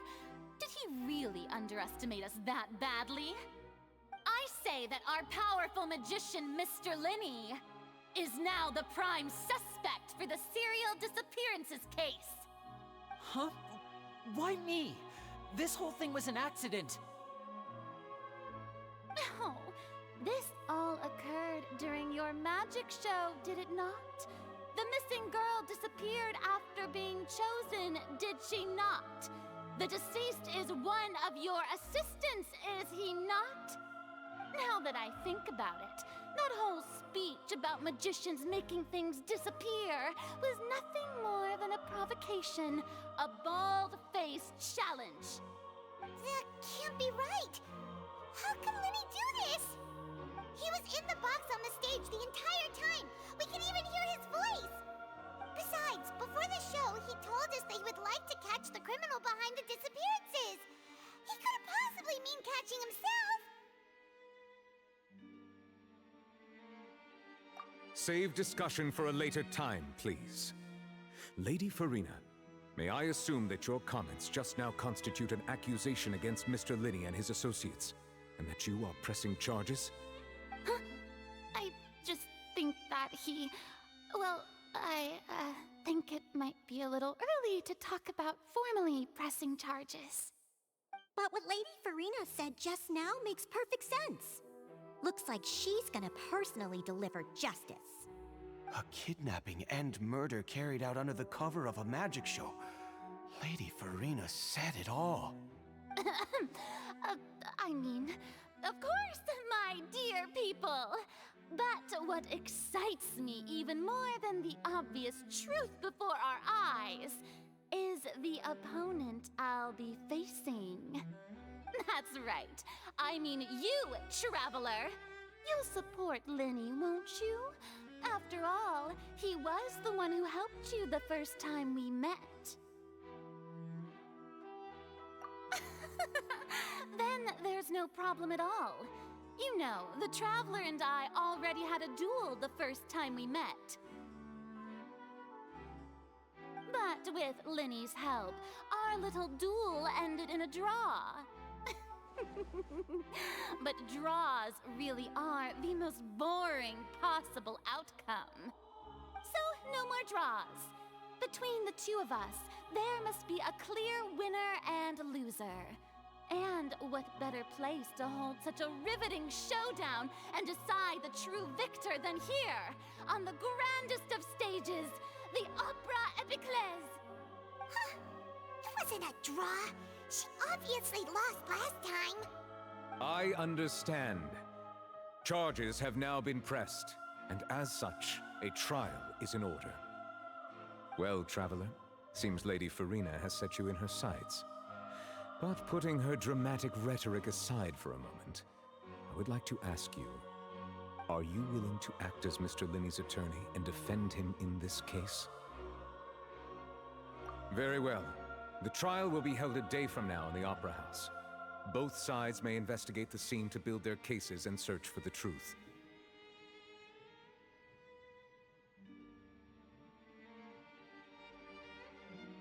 Linney and his troop are all potential suspects and shall remain within the Opera House.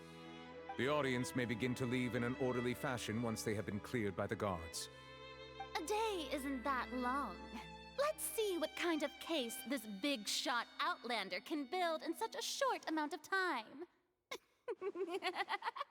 I'm really quite looking forward to hearing it.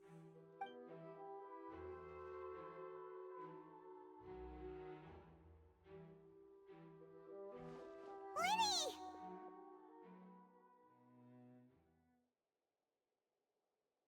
Sorry about everything that happened just now. Were you frightened? Of course! Who wouldn't be scared after witnessing an accident like that?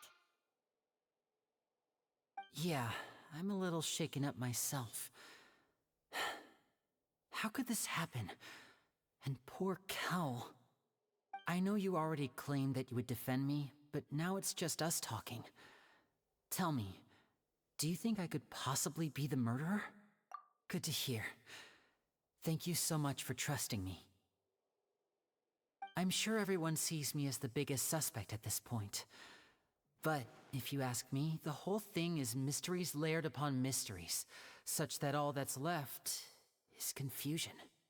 I don't know whether what happened there on the stage was purely an accident or not, and I don't know why poor Cal was in the box. As for how that girl chosen from the audience could suddenly disappear, I'm afraid I don't have any answers either. If someone tampered with my performance, then we need to figure out what they did. Even a skilled and knowledgeable magician like myself couldn't pull all that off in just 1 minute. Which is precisely why we need to investigate! As this book says, the impossible could not have happened. Whatever happened must have been that which is possible. Paimon bought them when we were reading at the bookshop in the city earlier. Pretty cool, huh? Don't worry, Paimon used her own savings to buy them. It wasn't from our travel funds. I think they look cute on you, Paimon. You have good taste, Lynette! That's the right attitude. Feeling depressed isn't going to help me now.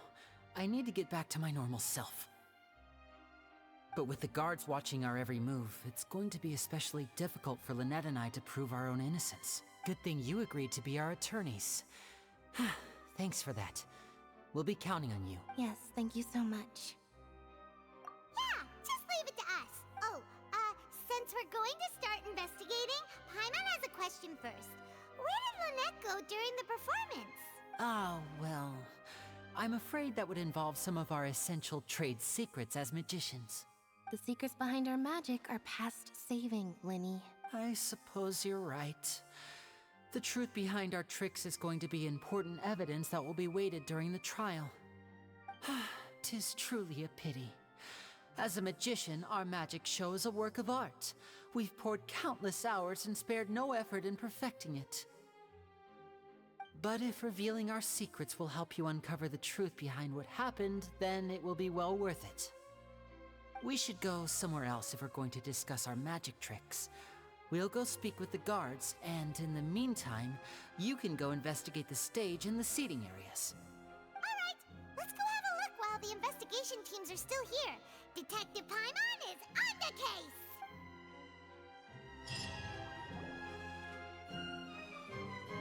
Hello, officer. How's the investigation going? Ah, I see. You must be the traveler that Lady Farina mentioned. Listen, I'll be perfectly honest with you. I'd avoid getting mixed up in this whirlpool of a mess if I were you. Huh? What do you mean? Come with me and you'll see. The deceased is one of Linny's assistants named Cal. Even though he hadn't joined the troupe long, he was hardworking and everyone generally liked him. The assistants are usually in charge of setting up and inspecting the props, as well as assisting with the show and keeping the crowd engaged.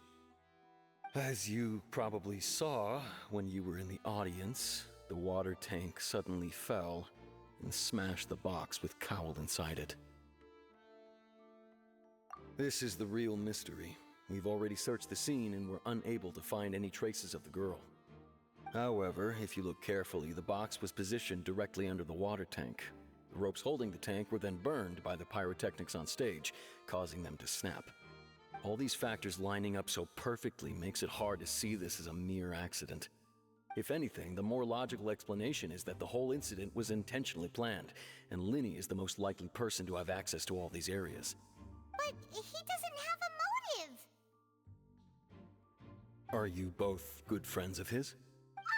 Well, you can't say we're good friends, but we've known each other for a little while. So in just a short time, he was not only able to win your trust, but even convince you to act as his attorneys. I know there's no such thing as magic. The real trick of a magician is holding the audience in the palm of their hand. I've seen a lot of cases, and I can tell you that people are the least reliable kind of evidence. Sorry, I tend to be pretty straightforward. Just know that I'm warning you for your own good. Anyway, you may investigate the scene of the crime yourselves if you're curious. Who knows, maybe you'll be able to come up with some new evidence.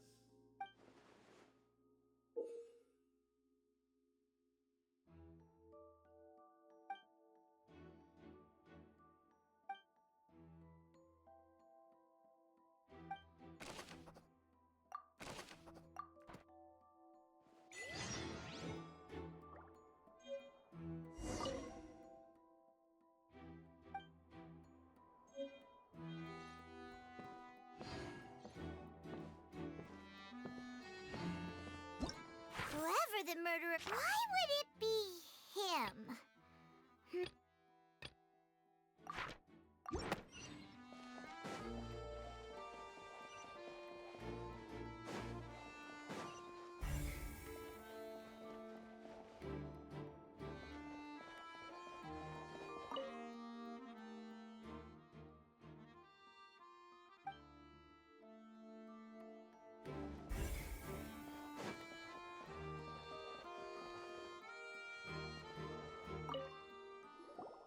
I see that you're investigating the area.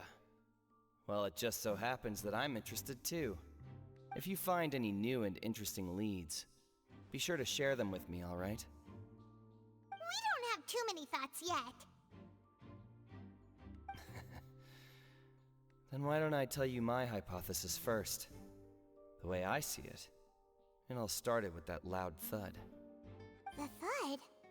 Oh, you mean the sound that happened during the countdown? Yes, exactly. It wasn't terribly loud, but I suspect that most people... It's just that everyone was awaiting the results of Linny's trick with bated breath, so no one paid it much mind. But now that the incident has happened, the thud has become an important clue. That makes sense. So, what do you make of it? I'm of the opinion that it may have been the sound of Linny's accomplice. Lynette, perhaps. Jumping atop the water tank, or something like that. And when the pyrotechnics went off, she cut the rope, sending the water tank crashing down. But wasn't the noise we heard too loud for that? Perhaps the balance wasn't right, leading to a particularly rough landing. Oh, that's true.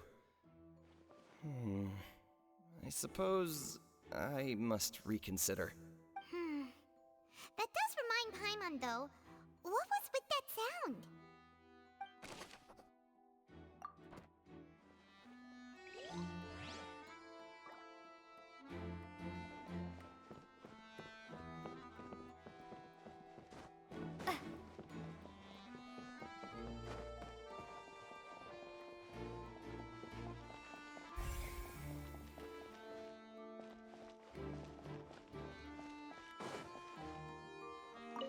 Linny's still talking to the guards.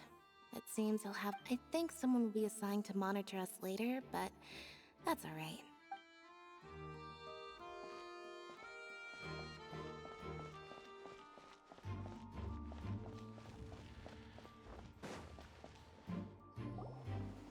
Hey, you! Yes, both of you! Over here! I've been keeping an eye on you for a while now. Huh?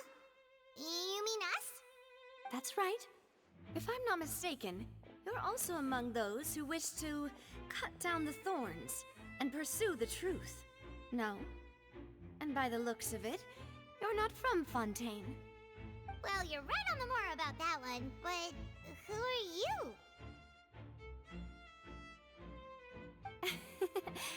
Have you never heard of the Spina di Rosula? From mediating disputes and providing protection to solving conundrums, you name it, Spina di Rosula does it. And I, Navia, have the honor of being its renowned president. Though those who play by our rules call me boss. I'm Silver, her attendant. Pleased to meet you. And I'm Melus. Demoiselle's various daily needs and affairs are under my purview. Huh? Boss? Demoiselle?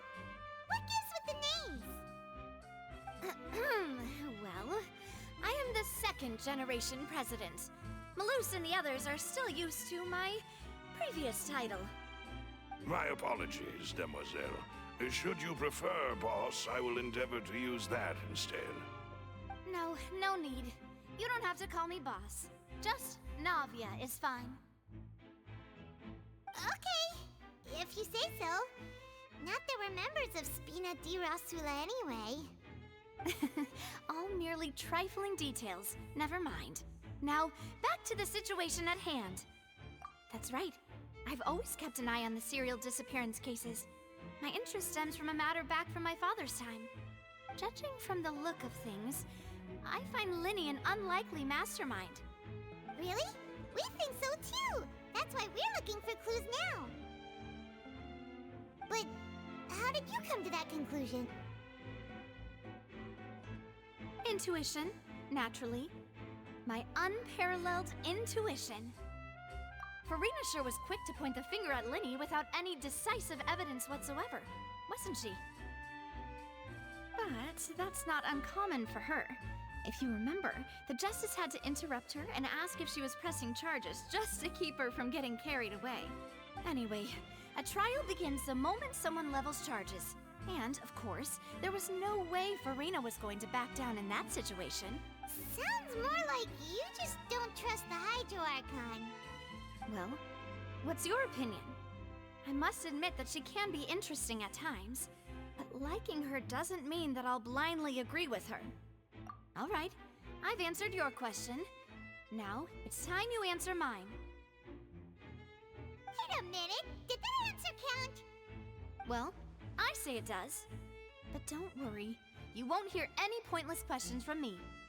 In your opinion, do you think it's right to treat a trial like it's an opera?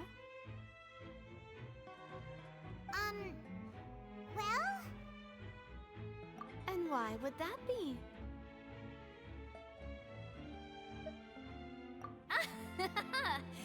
See, Silver and Malus? I told you they'd be different. Most astute of you, demoiselle. I too think that the Traveler's response was most excellent. No matter how wonderful the script or how fervent the audience's expectations may be, the trials that go on stage here must be based in fact. And if that can be done, boss, then... All right, that's quite enough, Malus. Anyway, I like your answer. You passed with flying colors. Now, I need to make some preparations, following which our joint investigation shall commence. You two shall be my assistants. Wait! Since when did we become assistants? Oh, well, I can be the assistant, sure. Or your companion, if you like. I'm really not that fussy. That's more like it. Far be it from me to brag, but I believe that Demoiselle's intuition will be instrumental in uncovering the truth. You wish to save a friend from false accusations, and we wish to unravel the disappearances. In this sense, our goals are aligned. You have a point. You're quite the talker, aren't you, mister? And what about you over there? What do you think? You seem like you've got something on your mind. I have nothing to add. Oh, alrighty then. We'll be making some preparations first. Just be sure to let us know if they start revealing Lenny's tricks. Thanks!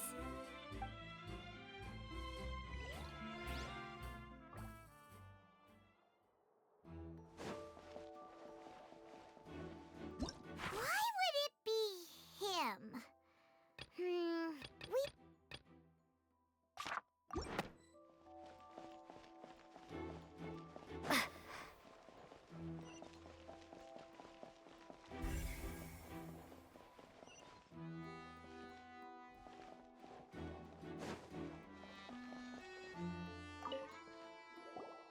Sorry, but no one can freely enter or exit the Opera House at the moment. If you wish to leave, you must register your identity with us first. No, we're not leaving. We're representing Linny and Lynette as attorneys, so we're investigating the case. Were you always guarding this entrance? Yes, after the Chief Justice gave the order, everyone coming in or out must undergo a strict inspection. So, the missing girl couldn't have left from here, at least, not from that point on. I doubt there was much opportunity then, either.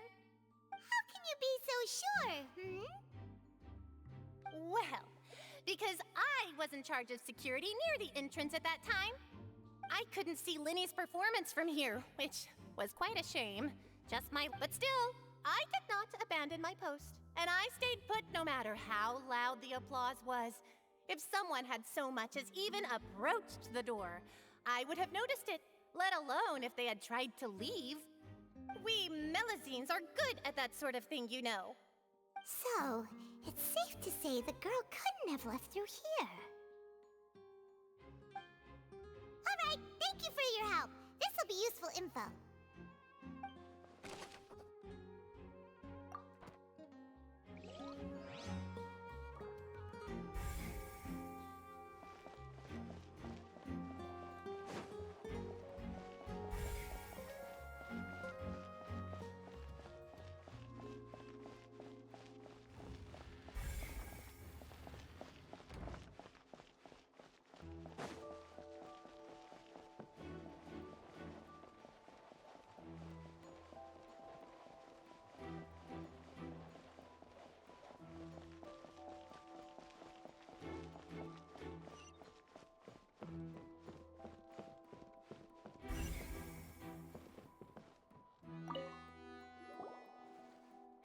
The investigation team has some new findings. Turns out there's an issue with the random See, I told you. What if the machine picked some big guy's seat? You think the murderer would have still made his move then? Sorry to interrupt, but we're helping Linny and Lynette with their side of the investigation. What were you saying about the number selector? There's something wrong with it? You're trying to help them? That'll be a tall order. Linny used the machine to pick a random member of the audience during his performance, right? The lucky girl that later disappeared. Well, we thought there might be a serious problem with the machine, so we had it taken away for further inspection. It turns out that the seat number it picked wasn't random at all. The machine picks that same number every time. I'm sure you already know that you have to make a reservation in advance to get a seat, regardless of whether it's a trial or some performance. In other words, Linny knew who would be sitting where from the very beginning. That much checks out. Linny reserved our seats for us too. Bet you see why I was saying it'd be tough to make a case for Linny. Even though it's bad for Linny's case, Paimon had better write it down.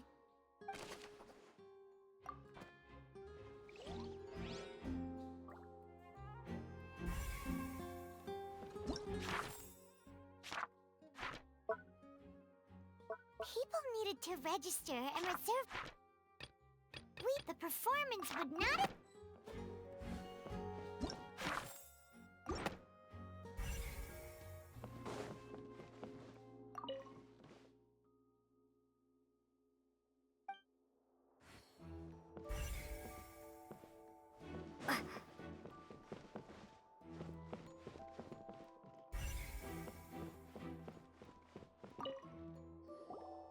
So this is the rope that broke and caused the water tank to fall. The rope looks pretty durable. How can it be burned through so quickly by fireworks? Why are you suddenly so serious, Traveler?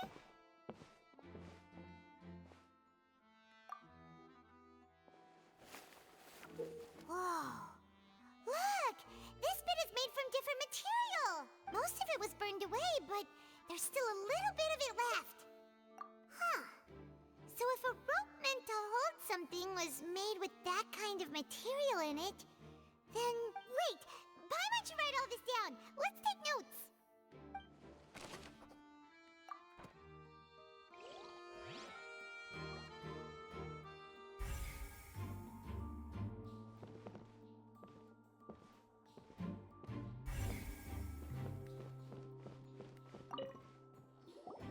Hello there. What are you investigating? Oh, this location has also been cordoned off because the Magic Troop members are currently considered prime suspects. The investigation team is still collecting evidence. The seats were all booked in advance, so we were able to deduce the missing woman's identity by checking the guest list. Sure, it's not like this is confidential information. We will publish it later anyway when we petition the public to help us find the missing person. Her name is Halsey. She's a painter from Fontaine who's made a bit of a name for herself. Apparently, she wasn't a regular at the Opera House, but she'd been feeling some pressure with her work lately, which made her decide to come see the magic show. The Magic Troop members all claim not to know her, and we have looked into her social connections. It seems that she has no personal grievances or conflicts of interest with the suspects. Simply put, she wasn't related to the Magic Troop at all, which matches the features of the previous serial disappearances. Were the victims of previous cases also chosen at random? That's how it seems to us, in any case. Apart from the fact that they were all young women of around the same age range, there really weren't any other connections between them. Okay then. No need to be so formal. If you do happen to see the missing girl, please be sure to contact us. It is of utmost importance that we get to the bottom of these disappearances.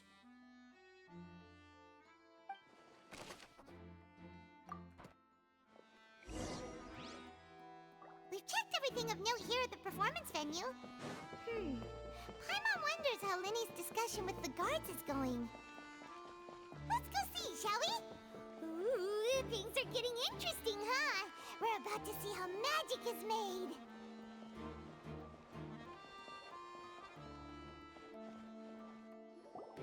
Understood. Then I will be going with you. Just so you're aware, I will be monitoring your actions and making notes as necessary. Very good. Thanks for being so agreeable. I'd pull a rose out of my hat as a gift for you if I could. You may spare the pleasantries. I'm just doing my job. You've arrived. Who's this? Me? I'm Spina di Rosula's guardian angel.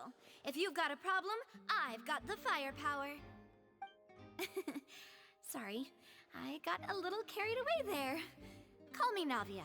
I'm a partner of theirs, and will be helping investigate this whole situation. And these are my companions. Would you mind if they join as well? Fine by me. Oh, new helpers? I would be most grateful. Well, let's just say we're tagging along. It's not every day you get to see the secrets behind magic performed on such a large scale. I appreciate your kind interest. Come with me. We'll be heading below stage. Huh? Below stage? Yes, a world of secrets is hidden beneath this magic box, prepared specifically for this switcheroo trick. But before I reveal everything, you should have a look first. Notice anything strange here?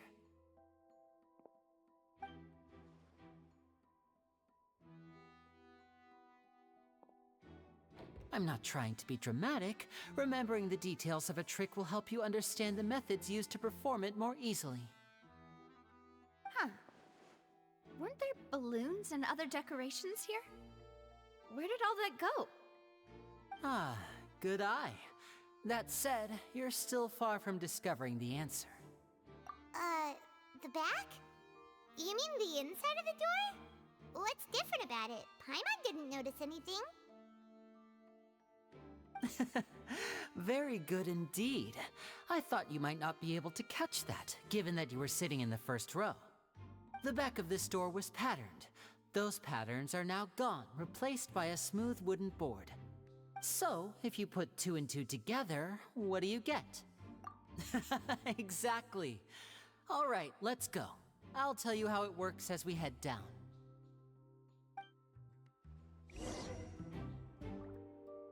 Oh, so there was a passageway under the magic box! I knew you'd figure out most of it as soon as you saw this place. The 2 magic boxes are positioned right above the 2 entrances of the tunnel. See this flatbed trolley? The box with the lucky audience member in it would be shuttled over to the other side using the trolley. This trolley can raise and lower and even rotate, ensuring that the box will face in the right direction. I see. So that's the purpose of the box inside another box. Precisely. The inner box would descend after the audience member was put inside and be moved along the trolley, all while the outer box would remain on stage as if nothing had ever changed. So that's how you did it! Once the box was lowered, the trolley would store some energy through this device here, with which it would complete the rest of the steps.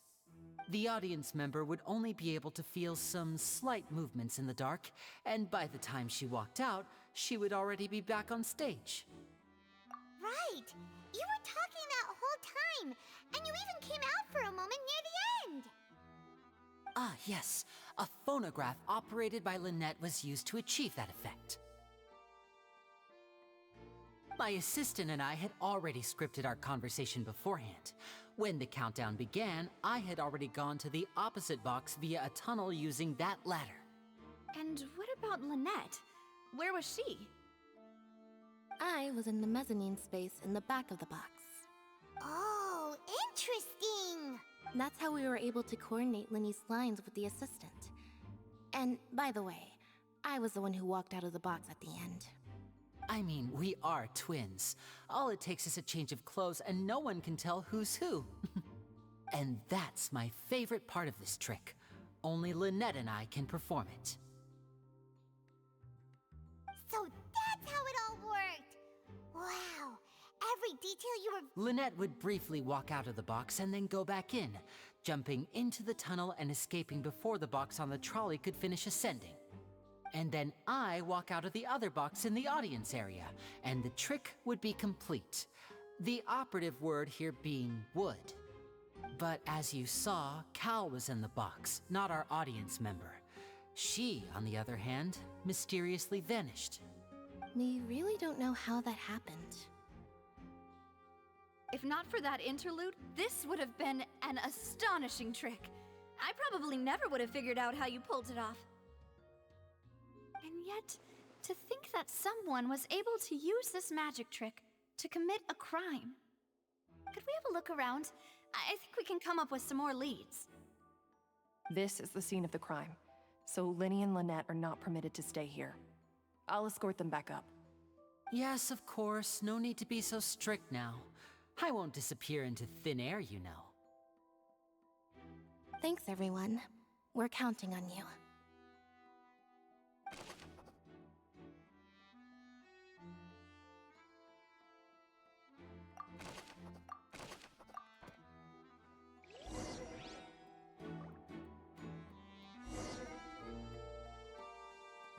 Whoever the murderer was, this rope was obvious. Why would it cut? We ought the taking.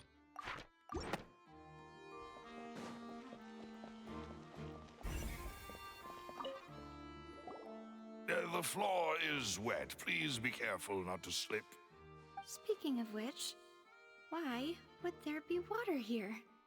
Oh, Paimon knows! It's one of those tricks where you pour water into a jug and then flip the jug over only for the water to disappear? And here's a broken vase. Huh. Did the trolley knock it down while moving? That can't be. The trolley moves along tracks from start to finish. It couldn't have hit the vase at this distance. Let's note this down too and think about it later.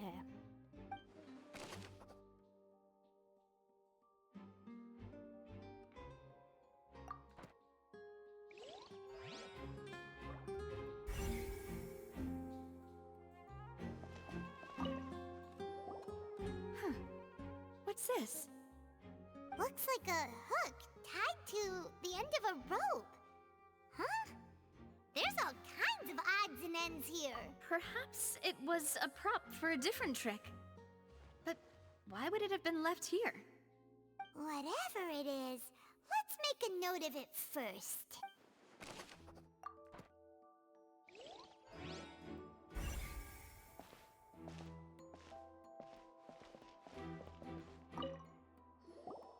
Oh, these are the clothes that the lady chosen from the audience was wearing, right? Her clothes are here, but she's nowhere to be found. Right. And do you really need to do that if you're kidnapping them? Ugh, this is so confusing. Paimon doesn't want to be a detective anymore.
What is this place? It seems someone could fit through here. Huh. Could this have been the suspect's escape route? Alone, perhaps. But if they had to pull another person with them, this space would be too narrow. But there are no other ways in or out of here. Oh, you're right. Let Paimon write that down.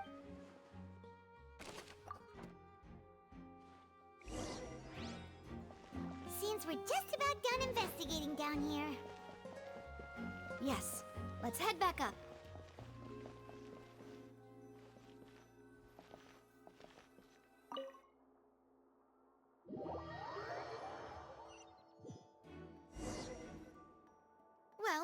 ascertain the state of the crime scene.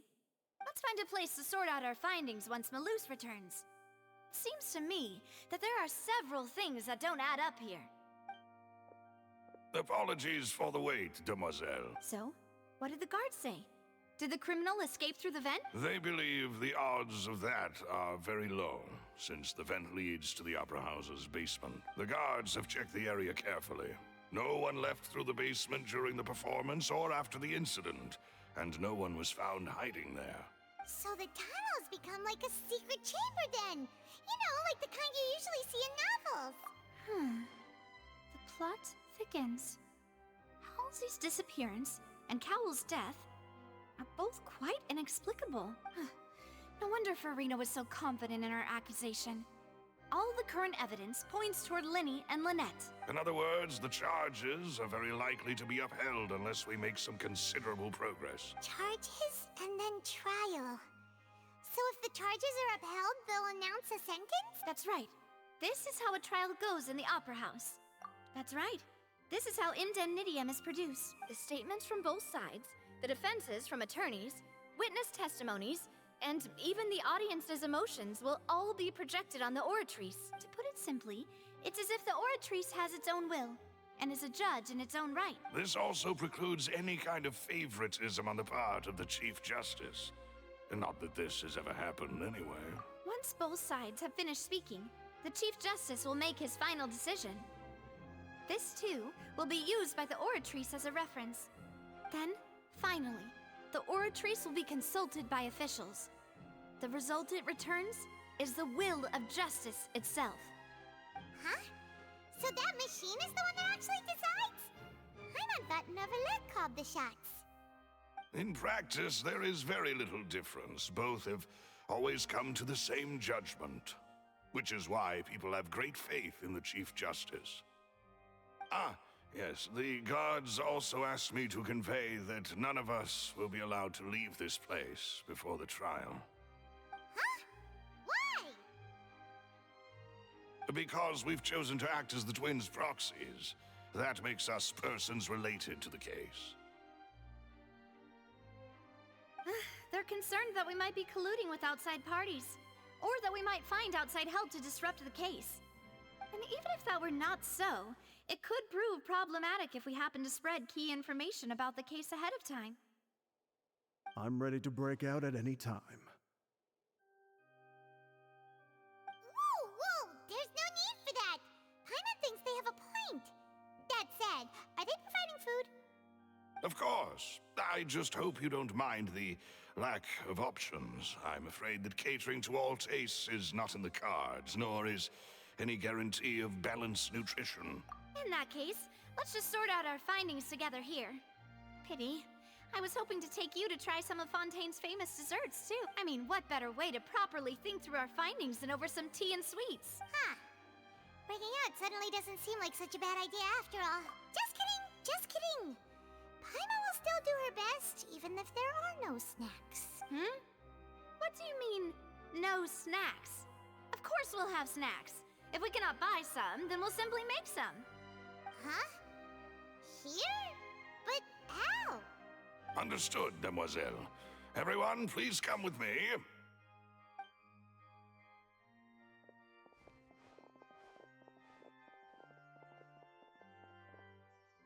Wait, you're carrying a portable stove with you? Yes, I must be prepared to meet the demoiselle's baking needs whenever the fancy strikes her. I have eggs, sugar, and almonds at the ready. Good work, you two. Then I'll get to it.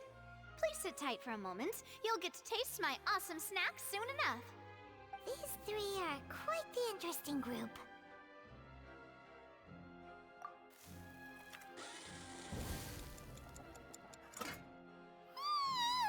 And Paimon thought it smelled good while it was still in the oven. Oh, it's even better now. Paimon can't stop drooling. From the way you had these two guys carrying all that stuff around, Paimon thought you'd have them do more during the baking process. But you ended up doing the entire thing by yourself.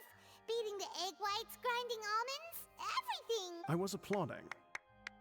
And I was giving encouraging smiles. Paimon was just thinking. Aren't you worried about getting your fancy dress dirty, beating egg whites and baking like this? Well, I don't think it's carved in stone anywhere that fancy ladies can only read books, sip tea, ride horses, and play the piano. I just really enjoy making snacks. Don't underestimate beating egg whites, by the way. It's a real arm workout.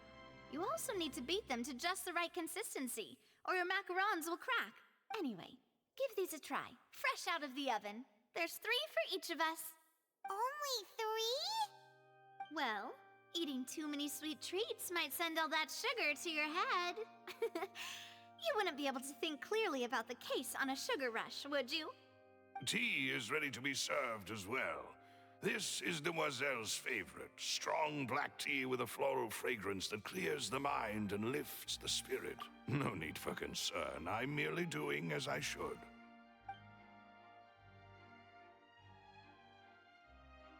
All right then. Down to business. As Paimon mentioned previously, the tunnel seems to be something of a secret chamber. However, we can assume that Linny and Lynette were not alone within it. Some criminal also occupied its sealed confines.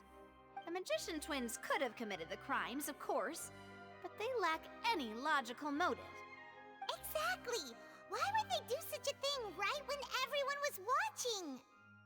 The flower vase and the thud we heard during the performance could indicate some altercation between Halsey and the criminal in the tunnel, resulting in the shattering of the vase, the discarding of her clothes, and her abduction. Perhaps the criminal thought that since she was chosen from the crowd, she would be too easy to identify if she was still wearing the same clothes. Paimon thinks that makes sense, but the real trouble is... True. None of the clues we found thus far support the existence of this third person.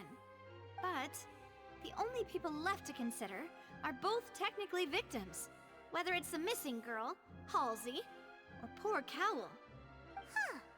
Could Halsey have secretly made modifications to the magic props in order to murder Cowl before making her escape? That's right. And even if she had tampered with the setup, she would need to understand the entire trick to pull it off. Nor does she have any motive. The guard said that she has never had any dealings with the Magic Troop's members. Were we not thorough enough in our search? From the sound of things, this is turning into an impossible case. Your macarons are amazing though, Navia. They smell great! They're nice and crisp and super sweet! They are my specialty after all. And I see you've already had 5 of them. What? 5? Oh, that can't be right. Paimon only counted 3, honest! Please don't worry about it. At my age, a few less sweets might actually be a good thing. No. Being greedy is one thing, but Paimon knows how to count. Besides, Paimon knows that if she ate too many, then others wouldn't have enough. Wait, even you don't believe Paimon? How could you? If Paimon ate those 2 extra macarons, then may they turn into stone in her stomach! All right, we get it. Well, I suppose one of us might have gotten too engrossed in our chat and eaten them by mistake. No big deal. Balloose, set up the stove again if you would. Huh? What are you doing? Making sure everyone gets 3 macarons, of course. Exactly. We don't want to trouble you. As you wish, demoiselle. And I have the egg, sugar, and almonds. Well, this really is your hobby, huh?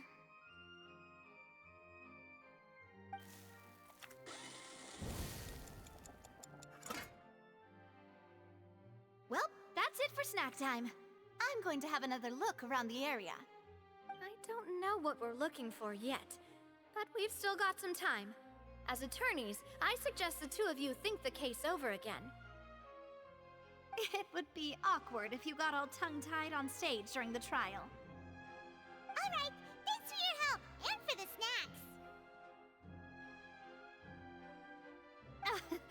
is nothing.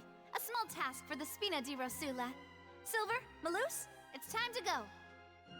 I'll be back if I find anything new.